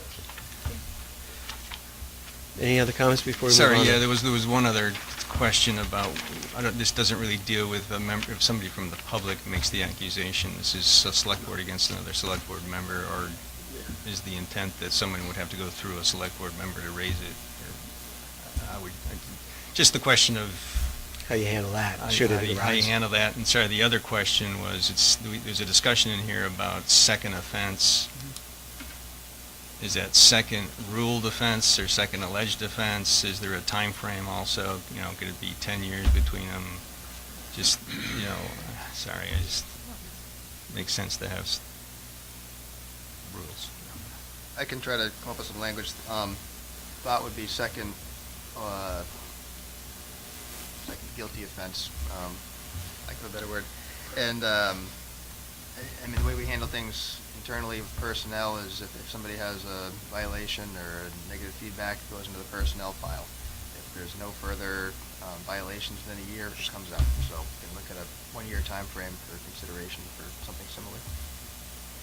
But I think looking to see what others are doing, maybe we can determine what best practice is. The idea is to put some kind of teeth into the policy. And working on what Sue said, rather than just be it for this particular communication one, you're suggesting that it should kind of go across all Some sort of policies, right? overarching, Yeah, absolutely. I mean, that makes sense. Okay, anything else? Okay, got a sense of the board on that one. Thank you. All right, we're going to move on then to the next business item, which is discussion about select board email addresses, and we'll continue with Greg. So after last meeting's discussion, got some feedback from the IT department. You can theoretically use the Gmail accounts that were set up for your tablets. They highly advise against that, and the preferred, highly recommended option from the IT department is to use the @essex.org email if you decide to go with select board email accounts. For IT, it's way easier to manage those accounts, to set them up, to if you have problems with something that they can more easily access those, recover anything that needs to be recovered. If you forget a password, they can get you back in much more easily. It stays within the town. There's not another separation of quasi-private, quasi-public. For your Gmail, it's the town, it's public. Those are your select board email accounts. Essex emails can be accessed through web portals. They can be accessed on your tablets through Outlook 365. If you wanted to put them onto your smartphones or tablet at home, that can be set up as long as you sign the MOU that's attached there. That makes sure IT department has a rights to wipe it clean if you lose it or if it's stolen, something like that. So it's just a policy to sign up for there. But absolutely, the Essex.org emails will be accessible through multiple devices. That's the recommendation. I can try to answer any questions if you have any. Okay, questions for Greg on this? Comments? Hey. Sue? I just, do you know what the definition of a sole use device is? My understanding is that you're the one using it. It's not you and 6 of your coworkers Okay. sharing a tablet. Okay. Any other questions? So, everybody in agreement about going to these email addresses that are essex.org, for the reasons that Greg articulated? Okay, I see a Mike. Yep. Say yeah. Andy? I'm not thrilled with having a third email inbox to check. Well, I don't think we have to check the Gmail account that was set up for this, right? There's nothing that's going to be sent there. I'm not thrilled with having a second email box to check. I'm kind of on that same, I mean, if we all think we need this other ID, great, then let's do it, but I I think it'd be helpful for the public because they'll know if it's coming from this account that your hat is firmly on your head as selectman. And if it's coming from your personal one, maybe it is, maybe it isn't. Sounds like it might be, but don't know. This would, I think, give the public a lot more clarity should any communications go out there from this particular email address that this is town business. You know, very more black and white. The inverse of that is true as well. Yeah, and the inverse is When true. we're writing them, Yeah. we're either writing them as Mike Plegman, citizen, or Mike Plegman, member of the select board. But sometimes it's hard to tell. Mm-hmm. So, I mean, I'd like to see us go to that, but I'd like to know if the majority of the board would like to do the same. And if so, why don't we do a motion for that? So what's the board's pleasure? Mike? I move that the select board decide to use separate email addresses for town business, and that that domain should be through essex.org. Second? Any further discussion on board using essex.org domain for official select board? It just calls into question all the work that we've done over the years under our personal email addresses, does it not? I don't understand what you mean. Are we admitting that we weren't legitimately working as select board members? You know, I mean. No, we were. It's just that some things that go out, it's hard to know if that was town business, official from a selectman, or was it town business from a personal thing from a resident, who happens to be a selectman. And I think this gives very crisp clarity to that. If it's on essex.org, there's no question that this is not a personal thing. This is official business. Sue? Is there a catalyst that's driving? I'm kind of ambivalent about it, so I can go either way on this. But is there a catalyst that's driving it at this point in time? Like, I think the question I have is, why didn't we do this 5 years ago? Nobody brought it up. We don't have an IT department? Yeah, Andy, yeah. There was a recent Vermont Supreme Court ruling that any device you use for government business can be confiscated for, as a result of a public records request, and that's, I am in favor of it because of that, so I can just hand in this device and not have to worry about my phone, my work computer, my home. We talked about this. I mean, you've been using your phone for Yes, years, so yes. you would still have to hand in your But 2 phone. years from now, I'll be clean because I can delete all that. Yeah, you got to start someplace, right? Gotta So start yes, someplace, yes, it's yeah. true that if a public records request came in today, I would have to probably hand over my phone. And I'm going to have to continue to use my phone because I can't bring this into my office and use it. So, yeah. Doesn't solve it for me, Yeah, I it's a guess. choice you can make. It's not a choice. Yes, it is a choice you can make. What do you mean? How? You don't have to read your email during your workday. You don't have to read your town email. It's a choice you're making. Okay, so then that's fair. Yeah. I think that would maybe be the situation, is that today there are emails that come in, like on the day of a meeting, that it's expected that we read those. So Only Irene got this last one. no, I got the one. Nobody's saying that you can't use your phone. Go ahead and do it. You can. You can. It's fine. Well, I. But it will be I- taken, I it could be guess- taken if you, that's what I'm just saying. But It's my my po- choice I'll to get you use in a it second. just this. But I guess I don't see it as a choice. I think it's, do we need to reset the expectation? If we're saying that we're only gonna use this device for this type of email, then that's a change in expectation in terms of how often I'm gonna be able to check it and how often I'm gonna be able to respond. I don't think anyone's saying you have to use this for your email communication. We're just saying, use this domain of essex.org. And if you want to put it on your phone or your personal computer, that's fine. But it feels very circular, because if I'm putting it on my phone, then I'm not solving the problem that we're saying we're solving with this, so. Well, you're clearly, well, for the point that I said, I think you are, right? Because if you're writing an email on essex.org, it's clearly town business. If you're writing it on your Gmail account, it could be town business and it could be personal.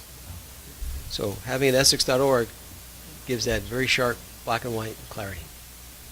So I guess I'll ask my question here. What is the catalyst at this point in time? Maybe Greg has that answer. Go ahead. Before I go to you, No, go ahead. I'll you defer okay? to Greg. Yeah, Okay. I'll speak up later. I can be Go ahead. quick. This was when the tablets were getting unveiled at the training session. Somebody asked about Essex.org email addresses. I think Andy and I did. That was the Okay, catalyst. thank you. All right. So just to be ridiculous in my example, if I'm not wearing my little Essex Select Board name tag, but someone stops me at Hannaford and asks me a question about Select Board business, do I need to say, excuse me, I can't answer that because I'm not wearing my Select Board name tag? I've taken off my hat because I just need to get ice cream? I just think this is something we could carry to every aspect of our lives, and unless we are clear with everyone as to when we are and are not officially acting as select board members, speaking as select board members, and writing as select board members, having a different email address does not, unless you're going to give me my select board cloak to put on and off, I don't see that only corresponding by email is something that we as select board members can designate as, now we've got the hat on, oops, now I don't. There are too many other ways that human beings interact that we have not yet covered, but I'm welcome to entertain ideas as to when we show the public we are officially in, as Lucy would say, or out in the Phoenix comics. I just think this is really interesting to only take the email world and clarify that we're selectmen and not selectmen when we are communicating and acting and walking around this town and talking to people all the time, wearing that hat or not wearing that hat, as we may choose to do, but people don't necessarily have an identifier. So let's identify everything, please, if we're going to identify emails. Great. I think this is just it's not saying you have to use this email. It's where we'll advertise it on the website as, here's how you reach Irene Renner at Essex.org, Leedy at Essex.org. It's just another option to help you separate it. So if a resident wants to email your personal email address, that's up to you if you want to respond from that one, or forward it on to Essex.org and respond from there. It's really just to help you separate public versus private. And if you want to use different devices to do so, different email addresses to do so. But I don't see it as you must, here on out, forever going forward, use Essex.org. It's just to try to simplify it a little bit. So can you forward those to my AOL address?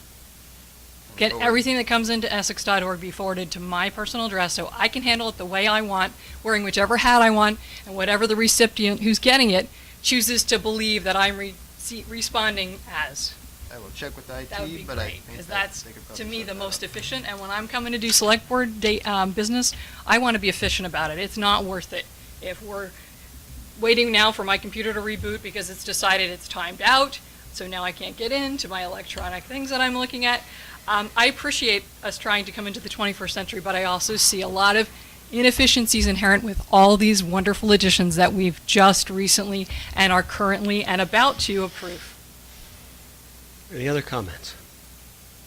So we have a motion on the table that Mike made for the select board to use the essex.org domain, and he seconded it. Any further discussion? Sue? I think we should possibly, I guess I would ask if we can amend. I know I have to make that request to the person that put the motion in, right? Or you can make another motion to amend Okay. the motion. After we deal with this motion, though. No, you could make a motion to amend it, Oh, an that- active motion. Okay, that's true, Yeah. that's true. Then That's you have to deal Robert's with them in rules. order. Right, you can do one amendment, I think, right? Yeah. So who made the motion? Mike did, and Mike did. So I think the discussion, what has come out in the discussion is that this is kind of an option. And I think we should portray that in the motion. That, that the select board decides to add the option of having a separate email address. I think the motion was that we would all be given this email address only. It didn't say that. No, it decides to use. What was your motion, Mike? It says use.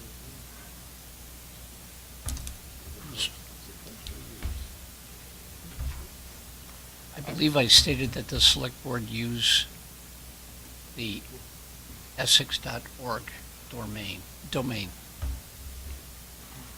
So, Huh? I didn't hear all the discussion because I was sitting at the other part of the room, but listening to the discussion here about using it, I think, again, looking at the staff perspective, do we have your permission to put an email that, whether it's AOL or anything else, on our webpage where people can access it and send you an email? So it would be kmplegman@essex.org, Watts for You at Essex.org, or I don't know, or whatever, or no, it wouldn't be that. I'd take it all back. It'd be your initial and your name at Right. Essex.org. That does not prevent you from using whatever you have. This is a way of getting you information as well from people who probably don't know you from Adam or Eve. And they come to the web page and they say, oh, I'm going to email Irene Renner so I can get her at this. And there may be some reasons why you might prefer that stuff being sent to you at that address. Who knows? I know in the village, the trustees have a similar feature, and most people are they're more concerned that we use their Gmail than their village email. By giving us, if you vote in the affirmative, I think you give us the ability to put that out there, whether you use it or not. Correct me if I'm wrong. No, I forget the exact wording of the motion. Potential friendly amendment, if needed, could be, it is recommended that the select board use town accounts through essex.org, or have accounts created through essex.org for each member, for use of business matters. Are they on the, do we have their email addresses on the website? Yeah, Yes, it's already on yes, there. they're already there. In all our personal ones. They're already never mind. there. Personal They're ones. on there. Yep. I phone you, or I know your emails by heart, so So I think that's what you're suggesting, is that where it currently has our personal email, yeah, you override it with Yeah. this. put that in, or unless you say, no, don't do that, I'm very happy with that. So, I think that may have been the intent, is to protect you or help you. It wasn't to direct or harm or hurt. So it will be made available, you can use it or not, is that basically the idea? We would create it for all members. Right. Whether or not you use it, or if it forwards to a different address, is up to you. But that would be the direction for residents who are signing in to say, how do I contact Max Levy, Sue Cook, it's Essex.org. Okay. So again, it sounds like everyone would get one, but whether they want to continue using the personal one or using this new one, it's up to the individual selectman. And like the But this badge, affirmative vote would say, we all get one, use it or not. and like that very nice badge we bought for everybody, you either choose to wear it or you don't. Max, I think we sleep with yours, don't we? Yeah. Okay. Mine still says clerk on it, so. Oh. Yeah, mine doesn't say Mike. clerk. So you okay? So is it within Robert's rules for me to withdraw my original motion and make a new one? Or do I have to get the Or permission I of would the just second? take, I think, a friendly amendment if such a thing That's actually fine. exists. I'm just looking to move Yeah, this thing let's forward. move this forward with a friendly amendment, and I think Sue had one. Or, Yeah, well, Greg, I think, but I think just, friendly amendment would be that it is, that there would be this account created for each of us, but it is our discretion. discretion or option in terms of how we want to use it. Or just say it's created for you. Yep, that's fine too. Give us permission and you can use it or not. So I just want to hear, Mike made the motion, Sue made a suggestion. Are you okay with that? Andy's got, I guess you could get squirrely and say to use it however you want But yet, so. for town business, I hope, right? yikes. Yeah, right. Your decision to use it for town business or use your personal one for town business. And I would see this as a step forward. We can review this again next year, say, how did it go? Was it really a problem or not? Maybe more people would jump I'm on just it. My- hoping we can get through tonight. My reason for saying how we want is like for, So to you set can it. visit porn sites with it? No, and no, all no, that, to right? set it up, to have it forwarded to another Oh, email okay. or whether you make it your primary or whatever it is, so, yeah. So, you okay with that friendly amendment, Mike and Andy? I'm It's- not sure I understood it. It's I the heard emails some will be made for everybody. It's your discretion if you want to continue with your current one for town business or use a new one for town business. That's it. I'm fine with that. Okay, Andy, you're okay with that? Yep. Okay, any further discussion on that amendment, on that motion? Irene? I'm not convinced that Greg can guarantee that they can be forwarded. I thought that was something you were gonna go back and ask about. But even if they can't be, it's, just use the one you have and don't, Just leave the one that you've got. and say that's your primary one. That's the one that'll stay on the website. Well, we'll try to get the answer to the question. It shouldn't interfere with your motion. I still want a cloak that says select board. Okay. Any other discussion? Okay. Cloak. You know, you put on the mantle of select board when you wanna talk select All board. those I in had a- favor of the motion of the selectmen getting Essex.org email addresses and used at their discretion for town business or not, all those in favor signify by saying aye. Aye. Opposed? Nay. Okay, motion passes 4-1. Okay, that took longer than I thought it would. It's all good. It's all good. Okay, we're going to move on to business item 5E, and that's the offer to accept conserved land at 200 Sleepy Hollow Road. And Greg, before you start, I know there are people in the audience that are here for this particular topic. I just wanted to let you know that our practice is that the board will have their discussion first, and before going to a motion, we would open it up to the public to hear your comments, because once a motion is made, our policy is to cut off further input from the public. So what we'll do is we'll have our discussion at the board level. Before a motion, we'll open it up to the public, okay? Just want to let you know. So, Greg, you could... So you have an offer on the table from Edward and Elizabeth Horton, who own about 50 acres of land up at the end of Sleepy Hollow Road. It's actually right in between Sleepy Hollow and West Sleepy Hollow. Let me pull a map up here.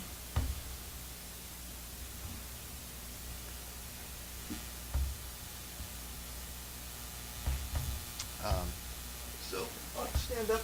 It's basically this piece here, and it's bisected by a class 4 road. But this is 200 Sleepy Hollow. And it's about 50 acres total, as I said. The Hortons have had it since the 1970s. They are approaching retirement. They thought at one point that their kids might want to use the property, but the kids have all moved out of state. They are conservation minded, and they want to make sure this land is preserved, and they want to do that by donating it to the town. In terms of conservation measures, it's a great piece of property. Looking at the town plan talks about conservation, protecting open space, open habitats. This is in a big habitat block. We did a survey almost a little over a year and a half ago for the Conservation Fund survey, looking at that potential and trying to figure out what people care about as far as conservation goes. The top 3 priorities were river and stream protection, wildlife habitat, and public trails. This property contains all of those things. This map that's behind you up on the TV right now shows potential trail networks. That's from the town plan. The green is potential trail networks. There are some trails in the property already. It'd be a fairly small trail network at the moment, but there's potential there to expand that onto neighboring properties potentially in the future, depending on neighboring willingness and subdivisions and whatever else that might come through. Looks like the trail's going private property. Those are proposed trail networks. So Yep, those are, right now, there are some trails. I went up and walked the property. Flander's been out there, someone from Vermont Land Trust has walked the property, so there are some existing trails out there right now. Is that a pond that's on the property? It's a beaver pond, marsh. It's actually more marshy than pondy right now, but that's the most recent ortho image that we have. From a wildlife habitat standpoint, this is a map from the Agency of Natural Resources. The green is a very high-level habitat block. It extends up into Westford, Fairfax, Underhill. The little red block down towards the bottom, that's the Horton property. So as far as a huge habitat block goes, it's a tiny, small piece of it, but forest fragmentation is one of the issues facing Vermont. As I said, people in Essex seem to be concerned about habitat preservation. This would be taking a small step towards doing that. And lastly, it has a stream running through the property out of that beaver pond, beaver marsh area. So those are some of the features that are on the property. As I said, it's kind of small at this point, but I think it sets up a ton of potential for future recreation purposes, conservation purposes. That's what the Hortons have in mind. If you read the offer letter, they want to keep it open for, keep it undeveloped and available for public recreation, public open space. Parks and Recreation is supportive. Community Development Department is supportive of this. If the town did accept the land, it'd be about $2,300 in lost tax revenue going forward. Maintenance costs would probably be pretty minimal at this point because right now it doesn't seem like it would be a huge recreation area. There's not much parking or any parking really at the end of Sleepy Hollow Road. Again, it's kind of a chance for potential conservation recreation in the future. So the recommendation is to respond to the Hortons that they asked that you take a look at it tonight and either respond one way or the other if you're interested or not interested in pursuing it. Staff recommendation is that you write back and say that you are interested in accepting the land as conservation land, and if that's the motion and the direction, we can get the attorneys involved, and more so than they already have been, and try to accept this gift. Before we start the discussion, the land abuts Andy and Debbie Doe's property. I have a working business relationship with Mr. Doe, so I should probably recuse myself from the discussion. The board, I don't want any appearance of a conflict, so I think I'd rather take that safe way out. So I'd like to pass the gavel to Mike for this discussion, and I'll just come back when it's done. Okay. As per our policy, I will exit.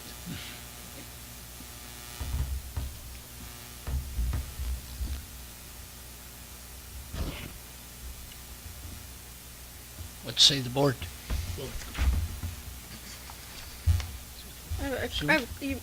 My one question was about whether our municipal legal counsel had been, whether we seeked any counsel at this point in terms of any kind of agreement or what the legal responsibilities are associated with something like this. I asked them briefly about it. There's a reference in the offer letter about 14A VSA 413, a section of statute, and I just asked if that was anything that we should need to be wary of. Town council has said, nope, it's fine. Obviously, once we get to the point of actual deed restrictions and real estate transfers, they'd have to take a closer look at the whole thing, but as of right now, they're comfortable with it. Andy? On the map, the gap between the two parcels is the road. There's another diagonal. If you look at the actual picture one, yeah, that line there, is that what? Power lines, and there's an easement for, I forget if Okay, it's that's a utility Velco right or away. Green Mountain Okay, Power, this- but this it's is utility I right away. kind of figured it was. It seemed awful straight. Okay. And my other question is in the use restrictions paragraph. It's paragraph. It's number 2 on page 2. It mentions non-motorized recreational purposes such as walking, hiking, biking, cross-country skiing, and horseback riding. It doesn't mention hunting. Is it the lack of it being mentioned restrict hunting, or is it not restricted? No, it's not restricted as long as it's non-motorized and you're not driving in with an ATV or something. I reached out to the Hortons specifically and asked about hunting, and they said as long as it's in accordance with state and local rules that they're fine with that. Okay.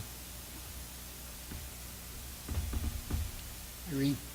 There's mention of the Hortons having hired an attorney, and I wonder if the town has ever reimbursed someone in a situation like this for their pains and their payments to an attorney, because it sounds like we're the ones benefiting, so I'm not sure why they would have to absorb all the costs of giving us a piece of land.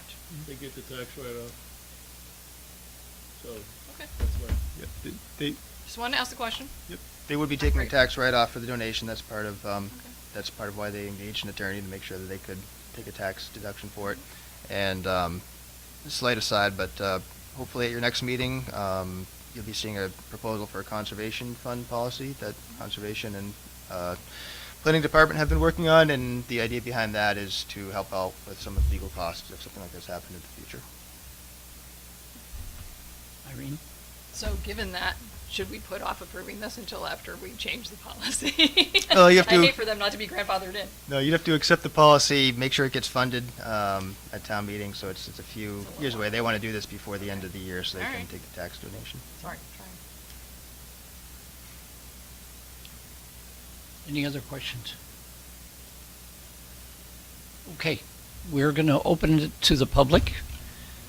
We ask that you stand, state your name for the record, and direct your questions to the board. Please. My name is Sarah Bell, and I actually abut some of this property, but I'm here to encourage you to take this very generous donation that the Hortons have put forth. We currently have a lot of trails that are on the property that all of the neighbors use. Every year we have a trail clearing party, and we had our trail clearing party this year right after the big blowdown. So people came with their chainsaws. They still didn't have power. They went out because they really, really, really use this property all during the year. We spent a long time cutting down some huge trees. It's now passable in places, or most places, and passable on this piece of property. For many years, that beaver pond that you saw was a heron rookery, was full of birds, just lovely.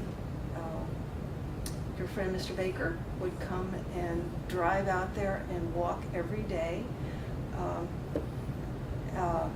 Frank Bigwip, who's not here, took it upon himself to help Mr. Baker when he was teetery-tottery, to walk around. It's just been used by the whole community for a very, very long time, and the Hortons have been very generous in this offer, and I would encourage you to take it up. Thank you. Thank you very much. Yes, sir. Andy Doe, I'm here with my wife Deb. We border this property to the south. It's the whole network of trails up there is about 20 miles of trails for the winter time or summer hiking. This particular piece of property is used extensively by people on West Sleepy Hollow Road. Art Lyle is a cross-country runner. He runs through that property quite often. People come, walk their dogs, ski in the wintertime. It's just a wonderful place. It's wet. There's lots of blowdowns in there now because the ground is so wet. But we really enjoy the use of that land. The herons haven't been there this year, but they've been there every year prior. It's the beaver pond that's there is not active. It's basically been abandoned for the last 5 years. And the water level has dropped as the dam has deteriorated. But I just wanted to bring rise to the town that this is a prime recreational area.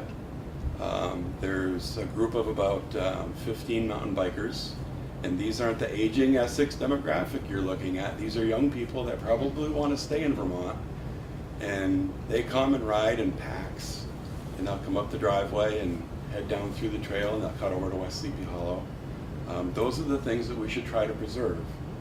So I'll just bring the town's attention to the town of Williston, who just considered, taking over the assets of the Catamount Recreation Center.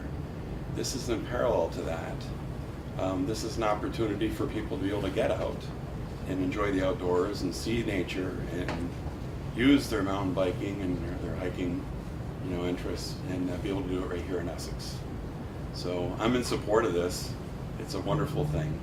The only thing I would consider is that in future years, we would have to develop some type of budgeting for parking, because there's no parking on West Sleepy Hollow and there's no parking on Sleepy Hollow. We've had parking issues with hunters. People can just come and park and stop and get out of their truck, and we can't get out. So you just have to plan ahead. It's a wonderful thing. People should be able to enjoy it. We would need to create a parking area and allow people to have access to it. So, thank you. Thank you, Mr. Duffy. Anyone else? Okay. We will close the portion of the public comment. Thank you all. I'd like to Irene, make a motion if this is an appropriate time. fire away. I would move that the Select Board authorize the Chair to sign the attached letter to Edward and Elizabeth Horton expressing interest in accepting a donation of approximately 50 acres at 200 Sleepy Hollow Road. Second. Okay, we have a motion by Irene, seconded by Sue. Are there any other comments before I call for the vote? Okay, all those in favor of the motion as stated, please signify by saying aye. Aye. Aye. Opposed? Motion passes 4-0.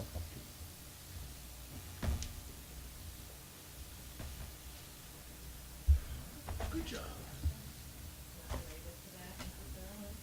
I beg your pardon? Can I just ask a question? It's not necessarily related to that, but it's kind of a logistics of this meeting. I don't mention often. Something like this agenda item, is there a reason why it's not put on kind of in the beginning so that you don't have to sit through things that are clearly sport related and not so much related to us? I don't know if there's a reason why the ordering of the agenda, but I'll just put it out there, that'd be kind of nice if something like this could be put on in the beginning,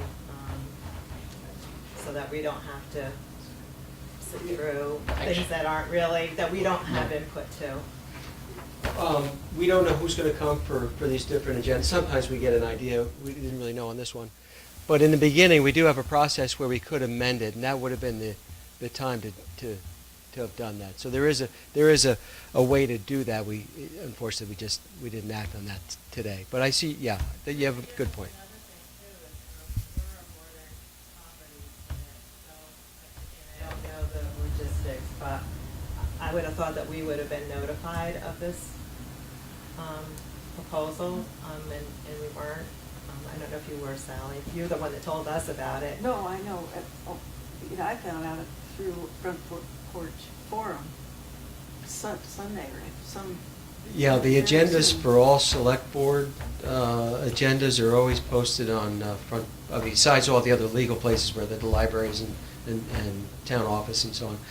Also, they're on Front Porch Forum if you So something like this is subscribe to that. happening and you're a bordering property, you're not required to send a letter notifying us of this activity. I'll let Greg answer that one. Ask Greg to answer. It's a good point, and something we should consider going forward. This offer formally came through on Thursday, and that's on me. I forgot to even think about doing a courtesy mailing. We're not required to. As far as planning and zoning goes, if there's a subdivision or development application near your property, next to your property, that's when we're required to notify abutters. But for something like this, it's not required. But it's a good point that we should think about it in the future. And it was an education question. I would just end by saying, if you are here the next time and you have something on the agenda, something akin to this, let us know ahead of time. Well, And we'll They did, Yeah. and I didn't, Ah. so it kind of falls on me a little bit there. So I apologize for that. Sarah let me know that she was coming, what she was going to talk about. Sally? Same. Okay. You do now. Yep. Because you signed in to Sarah. Did you cross it out? Okay. So let me apologize for that. I should have thought about that when we were doing the additions and changes, and I didn't. No, I'm sorry. Okay. We good? Good. Okay.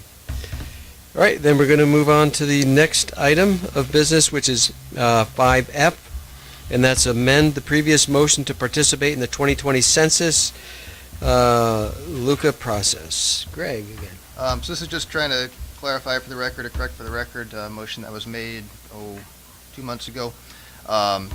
It was to have the town participate in the Luca process, which is local update of census addresses operations. That's in preparation for 2020. The motion was made to have the town participate. There was some discussion at the time about whether or not the village was participating and town outside the village. And the way the census looks at Essex is they recognize the entire town, including the village, and they recognize the village. So the motion at the time was to have the chair for the town outside the village sign off on the paperwork, but just as a matter of clean paperwork, it should actually be to strike that language and just say the chair for the town. So census recognizes Essex Junction Village and Essex Town, Chittenden County, Vermont. Like just a clarification. Okay, so this would be to amend the prior motion. Correct. Like we did just last time with Passive. Yep. with passive, yes. Sue? So just I guess a point of confusion. Does the village data then get captured twice? Is that? Kind of.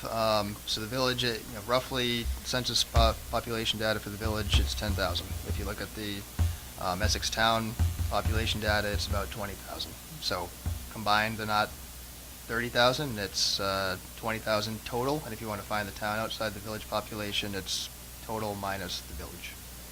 So is that inaccurate? No, it's accurate because there is no town outside the village. It's not a municipality. And it doesn't add up to 30. Does not add up to 30. Right. Correct. They only count. It's the census designated areas, I think, are how they, is the term for I thought I for the heard track that it population. does add up to 30. Well, No. Nope. So the population that's included in the town does not include the population that's in the village.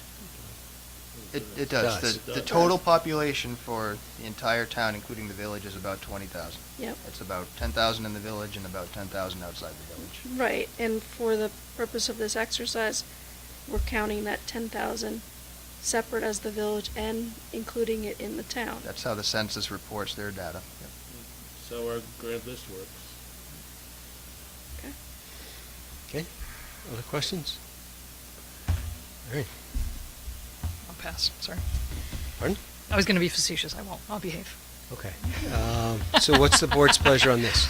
I'll make a motion. Okay. How's that? I recommend the select board amend the motion passed on September 11th, 2017 by removing the words outside the village. Thank you, Irene. Do I have a second? Second. Thank you, Mike. Any further discussion on amending the Luca motion that was made on September 11th to remove outside the village? Hearing none, all those in favor signify by saying aye. Aye.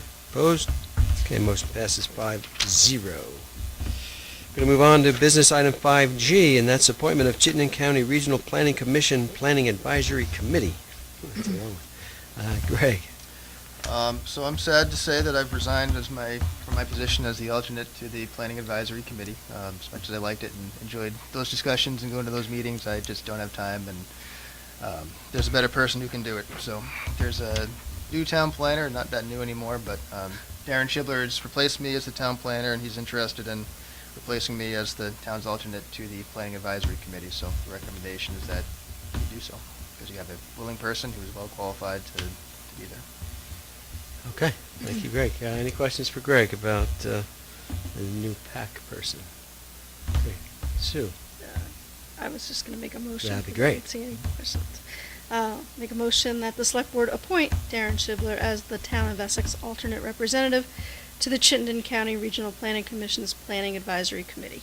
Thank you, Sue. Do I have a Second. second? Thank you, Irene. Any further discussion about appointing Darren to the PAC? Hearing none, all those in favor signify by saying aye. Aye. Opposed? Okay, motion passes 5-0. Please do pass on our thanks to Darren. You will be quite happy. Stepping forward on that.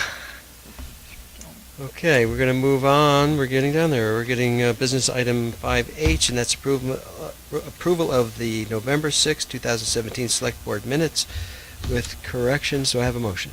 So moved. Thank you, Irene. Do I have a second? Second. Thank you, Sue. Let's start on page 1.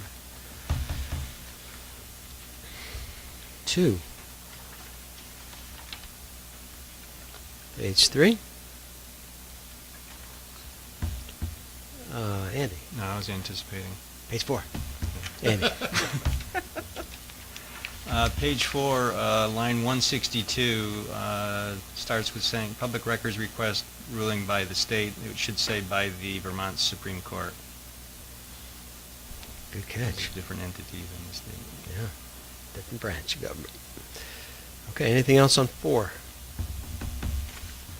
Page 5. Page 6. 7. Okay, I think that's it, right? Okay, all those in favor of the November 6, 2017 Select Board minutes with corrections signify by saying aye. Aye. Aye. Opposed? Okay, motion passes 5-0. Do I have a motion for the November 8th minutes? I would move approval of the November 8th minutes with select board member corrections. Thank you, Irene. Do I have a second? Second. Thank you, Sue. Okay, let's start on page 1. Page 2. Page 3. Irene? At the end of the third paragraph on page 3, please, after the word commitment, I'd like to just add the words on December 2. There was an issue as to people not being notified of this, but if it had been in the minutes, people would have known. Okay, so that's on the third paragraph? It says the interviews right before governance discussion, Okay. on page 3. Okay. Okay, anything else on 3? Okay, I have one that I'd like to make under governance discussion. And there are 7 bullets. It would be the 5th one down, where it says provide information on forming different tax districts or wards and representation,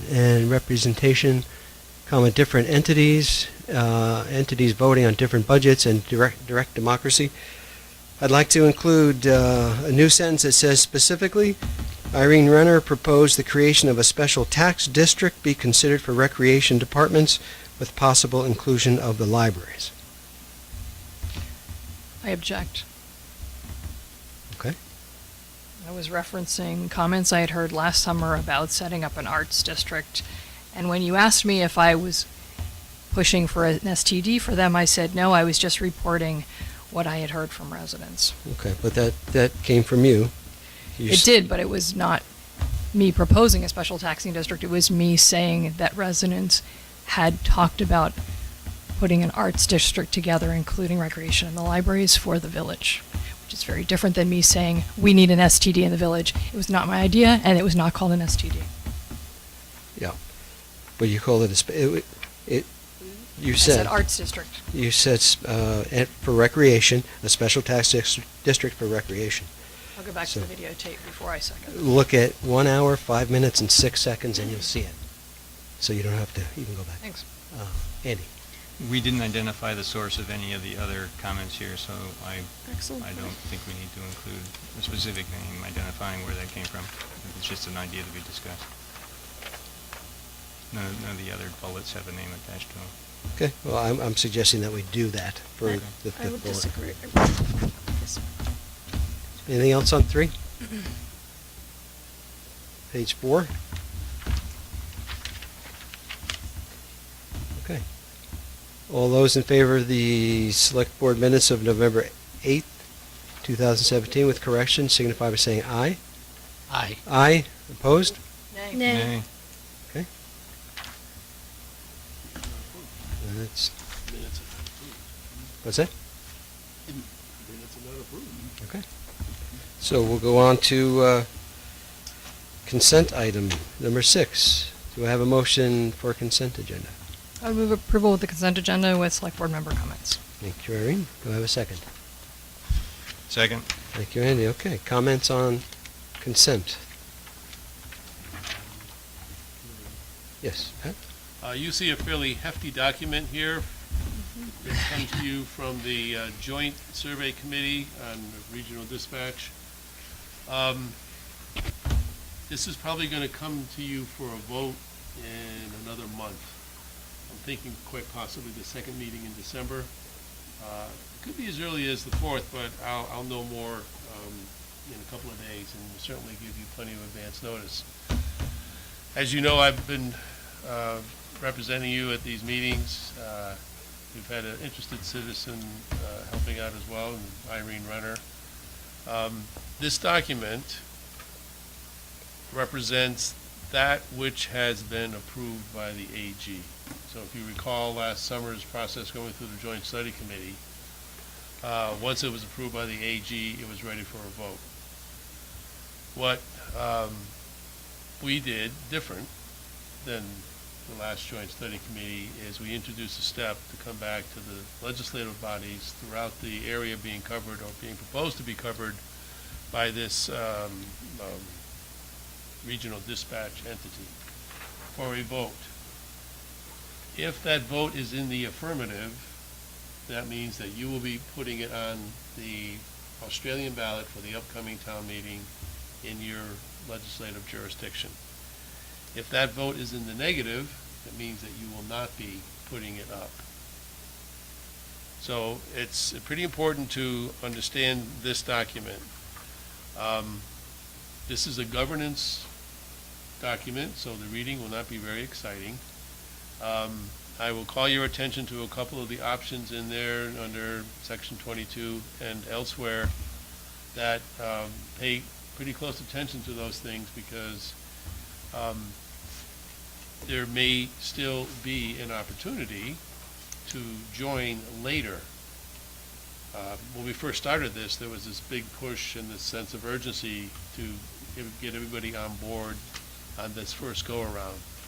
But as we have gone through the discussions on the governance, operational considerations came through, the peaks and valleys, almost like a bell curve. Oh yes, oh yes, oh no, oh no. So there's a lot at play. And the one thing that I like about it is that there's good information available for us, and has been available for us to point to anybody who wanted to read it. Regional Dispatch has been quite diligent in putting all the paper that has been discussed at these meetings that gave rise to this document. So if anybody really wants to, follow the paucity of words in the minutes, but the real detail within the memos, you can do so. So just wanted to let you know that it's coming, and it's going to come at a time probably just before you get your big booklet for the budget reading. So I don't know if I can do any better on the timing, but so I'm going to apologize a little bit in advance for that weighty discussion, but. But that's why we have it on consent. So That's why you have it on consent now, and by voting for it on a consent, all you're doing is saying you've received it. By approving the consent agenda with this in it, it just says we've received it. Yeah, it says I gave it to you, it says you got it. And we're going to see it in December as an Yes. agenda item for discussion. For a discussion and a vote. And a vote. Okay. And the vote says that if you agree with the agreement, you're obligated to put it to the public for a vote. That's Or correct. to join. Yes. Okay. I didn't see whose hand went up Sue there. was Sue. first. I just, a question, 'cause I didn't read all the words here, but has the advisory committee talked at all about if a community decides to put it on a vote, how that information about what they're actually voting on will be publicized and shared with the community? How will the community gain information about what they're voting on? That's a good question. The Joint Study Committee has not weighed in on staying around to be the marketing venue. So it will fall to us in our individual jurisdictions thus far. So you will be part of the marketing venue, but you will have it pretty easy because all the information and data that we have available for us is easily downloaded. Moreover, I do believe that somebody is going to be working on the traditional pros and cons associated with what you get as a resident if you vote yes and what you get if you vote no. Those kinds of things. But I can't speak with certainty because that has not been discussed. It is a great idea to do it, and the joint study committees in the past that worked on our school board consolidation, for example, stuck around to be the marketing gurus and to help put information out. Maybe a moot point depending on how we vote. Andy? So would the vote be to support the agreement, or would the vote be to warn it for Australian ballot? Those are Well, two different decisions. Yeah, yes, it is. The vote would be to approve the agreement to create a district for regional dispatching services. But that obligates the Yes. municipality, I thought, to Yeah, put it remember on. the law that, once you vote to warn it, you vote to join it. That's the vote here. Whether the people agree with you or not is what happens when you have it by Australian ballot. I think that's two different decisions, though, because I think then you have to have two different votes. One is to vote whether to approve it, saying potentially that you support it, which is a different question than whether you want to warn it. Because I could vote against it because there may be something in it I don't like, but Sure. but I'm in favor of allowing the community at large to vote for it. And that's a real possibility. I have the answer in my head, but I can't do the instant recall right now. So Right, so this is the It's step in we here. didn't do. This is the step we didn't do with Yes. Parks and Rec, 'cause we Bingo. never took a position Right. well, on whether we supported it or not, yeah. and That's- there were assumptions Before the made committee and made things the decision. That's- Yeah. Well, ever. We didn't ever make a Right. vote Right. to say whether Yeah. the select board supported the. Well, the I rec district, specifically so. asked the question to have the attorneys review adding a step to the law, and it came back in the affirmative that yes, we would have our rules and regulations governing this joint study committee would require it to come back to the various legislative bodies. It's an easier yes when you're dealing with 9 bodies than when you're dealing with one community. So I don't know that anybody would have been able to think that through on your joint study committee when you were working through this thing, because it was all one community. This venture needs, at a minimum, I think 3, possibly 4 members have to vote to start, or financially it's not viable. So if less than that go, it's going to be difficult. Having said that, and I'm talking way too much about this, but you asked the question. Having said that, there is also an agreement by and between the city of South Burlington and the town of Colchester, who also dispatches for the town of Milton, to run their own dispatch operation, and we will have the benefit of actual data. So yes, we've heard lots of information. We've received data from statewide 911. We've received consultant reports and analysis from throughout the jurisdictions throughout America. But we will be able to see ourselves how Colchester and the city of South Burlington and also Milton fare by doing it themselves. So that's part of the discussion. Getting back to your point, and your question is a yes vote here in our bylaws. We say that a yes vote by the legislative body means it goes to the voters. So in order to get a yes vote, I have to find out, is there a way to somehow accomplish 2 different things in one vote, or do we need 2 separate votes? right? Do I have? Well, to- yeah, but then that means that it changed before, since when we started, because when we started, we were told that the obligation was that we would vote whether or not to warn it. Yes. It did not stipulate that we had to vote to approve or Let me disapprove just the double check, agreement. Yeah, we need clarity on that for Yeah, sure. I think I yeah. saw Irene Yeah. first. right? Yes, I'm looking at 22A, and I can't tell from the way they've worded that. It says, provided their respective legislative bodies approve this agreement and vote to warn an annual or special meeting to enter into that agreement. So that sounds like, That sounds to like me, two the two votes. independent actions by this board, which would follow with what Andy said. What we didn't do last year was that first step of the two. But it'd be good to get real clarity, because we'd hate to accidentally What force I was ourselves to hoping do it if do we don't think was- it's right.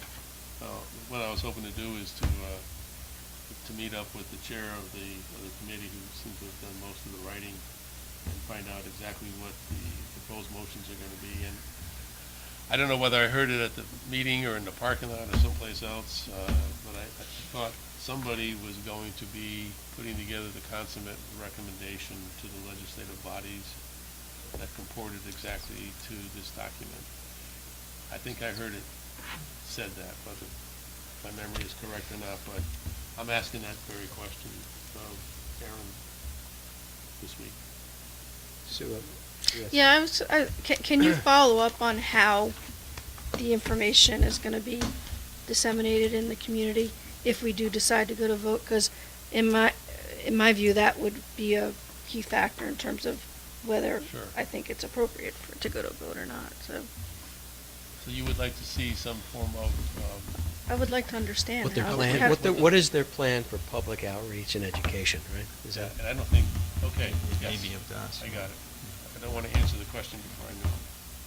Irene? And I was at the meeting, second November meeting we just had, and I heard Aaron outline something, I don't know if his own select board was going to be using such a document, but something that would talk about the advantages of doing this and the cost and blah, blah, blah.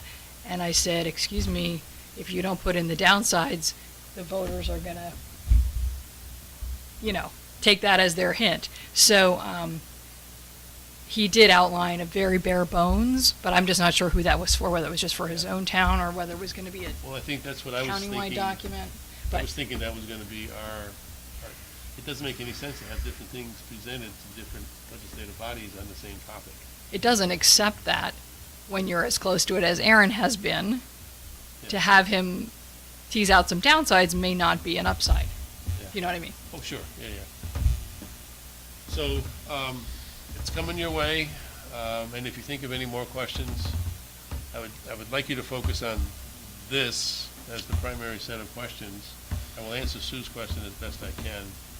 At this point, the only answer is I don't know yet. But, we're in crunch time now and budget time for everybody, so if there's gonna be, that information has to come to you before you can vote on whether or not to do it. I don't know that we can satisfy that request to 100% thoroughness. Oh, we can try. Irene? And just keep in mind that the original proposal for this is to make it a PSAP, which is a 911 hub. Until Shelburne votes to be part of a regional dispatch, it can't, to our understanding, be a 911 hub, and that is where they're getting the savings that they are purporting we will get by regionalizing. So to say it's an advantage, we will save time by not relaying the calls through a second person, or a second step, I guess is what they're calling it,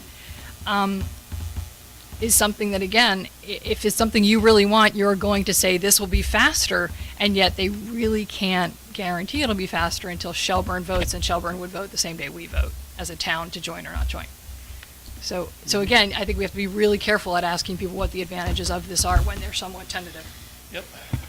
And And this is set up too so that if we decide not to go in the beginning, you can wait a couple of years till there's real data there to make the decision, because we're really not broken as a community. Okay, Andy? There's a question I had asked when Charlie Baker was here, and I haven't heard anything since about it. Is the Jericho and Underhill currently get their dispatching from us? Yes. And I have concerns that they would lose that. I don't know if that's been discussed anymore. Well, Since two the options question was exist for asked. them. One, depending upon what we do, they're getting basically free service. Right. Secondly, depending upon what we do, they also have the option of being contract receivers of service for a fee.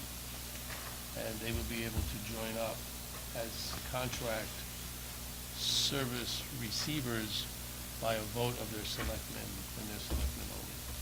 They don't need to go to a town meeting, so they can wait it out But they need to budget and for see it. how everything shakes out. And they don't even have, because they're still gonna get us.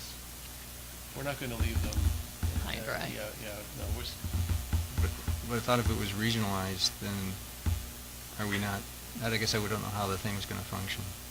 well, it's gonna function, it's gonna have 8 people, but it's not always gonna be 8 people. We have more than 8 communities in Chittenden Yeah. County. Not everybody in Chittenden County has a dispatch, so that's why the 8 people were rounded up to have these discussions, and be able to put our budgets together to be able to move forward. Revenue will come from subcontracting, basically, in part, if not. Is anybody warning them that they need to start thinking about adding that to their budgets? Well, they may not need to start adding that to their budgets, but I don't know. I'm not gonna say that I have, Yeah, no, because I know yeah. I haven't, but whether or not it's my job to do so, I would imagine the chief has maybe said something, but I've been trying to call Todd Odit on an insurance question, so I would ask him about that as well. He might not want to hear that. His budget might go up, but I don't think it will, because we're providing it for free. He's gonna stay with us. So will Aaron Frank be here when we go over this agreement, or who will be here? Probably not. If it's a Monday, they have their own meetings, unless they've already decided at a previous meeting, but I'll try and get as much relevant data to not overwhelm you. Any more than we already are. Huh? Any more than you we already are. Yeah. Okay. And, let's recognize that this is a governance question first. Not operations, because there's so many operational issues floating around this thing that, we could be talking about it for 4 or 5 years, just on the operations side. But if agreeing to this obligates you to put it to a vote, then that Sure. operations piece would be important to know before you vote on that. But the generic office piece, yes. But being able to guarantee savings is a function of your own individual budget and what you've been able to do. And I'm gonna shut up. That's great. I see that our fine police chief has submitted his resignation. Yes. And that ties into the dispatch question. I wondered if he would like an opportunity to speak, or we should ask him to speak about this at all publicly, or have we heard everything he'll that he be- needs to say he'll be about at the this? meeting. He will be, okay. Oh, yes. I just want to make sure. I know he's a busy guy, and he's And he probably will wrapping up a lot of loose ends. And He'll share yeah, his opinions? And yes, Okay. you will not just be stuck with me. No, 'cause I can't that's not answer the. all the You technological said operations, so questions, I, yeah. okay, thanks. So he'll be here. He's on the operations committee, right? And Yes. probably, I'm gonna probably bring Rick too, because Rick is the technical person who can articulate the differences between the various software components that have been discussed along the way. And those are important things to consider as to timing. Now, don't forget, that there's another wrinkle as well, and I'm sorry to throw this at you now, but between and among all the options that I just told you about, there is an option of having it go forward for a vote, and in the event that it passes, still being the last one of the 8 to join in, which gives you a 2 or 3 year time frame to analyze the situation. Can you back out if you And don't like I do what you believe see? that you can back out if, at the end of that. So even if you voted to join, if you don't like the way things have shaken out financially, you can back out, because it stands to reason. If you vote to join, but they're not gonna go forward with it, well, you're not stuck having to pick up the whole cost simply because you put it in the affirmative. You can pull out. So read this stuff, But 2 years doesn't really give you enough for a new district like that to know how it's gonna go. It doesn't, but, well, I don't know, I can't say it does or it doesn't for everybody. There are 8 entities voting, so, or potentially 8 entities voting. And we know 2 of them are already going forward together. No, I'm saying, once it's together and formed and running, to evaluate it just in 2 years when it's a brand-new district may not be good enough data. You might want to see 5 years or something. Oh, you know? yes, yeah. At which point you could contract in, whether or Yeah. not you had voted, is what my understanding. That's correct. Right? That's You section can be a 22, contractor. right? Yes. Yeah, you can contract in, so the only thing you miss by not voting is being on the legislative committee, the policymaking board.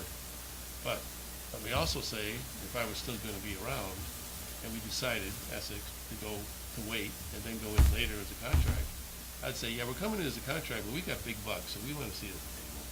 And what are they gonna say, no? We'll be at the table one way or the other, is my prediction, not only because of the amount of money that's at play that we bring with us. You know, we're talking, what, $400,000 or $500,000 to run dispatch for a year. So if you're one of 8 people joining into an operation and you need $2.5 to $3 million to roll, that's a good percentage. People are gonna wanna, you know, pay attention to what you might be requesting. So, Okay. anyhow, All right. thank you all for Other- indulging. Andy?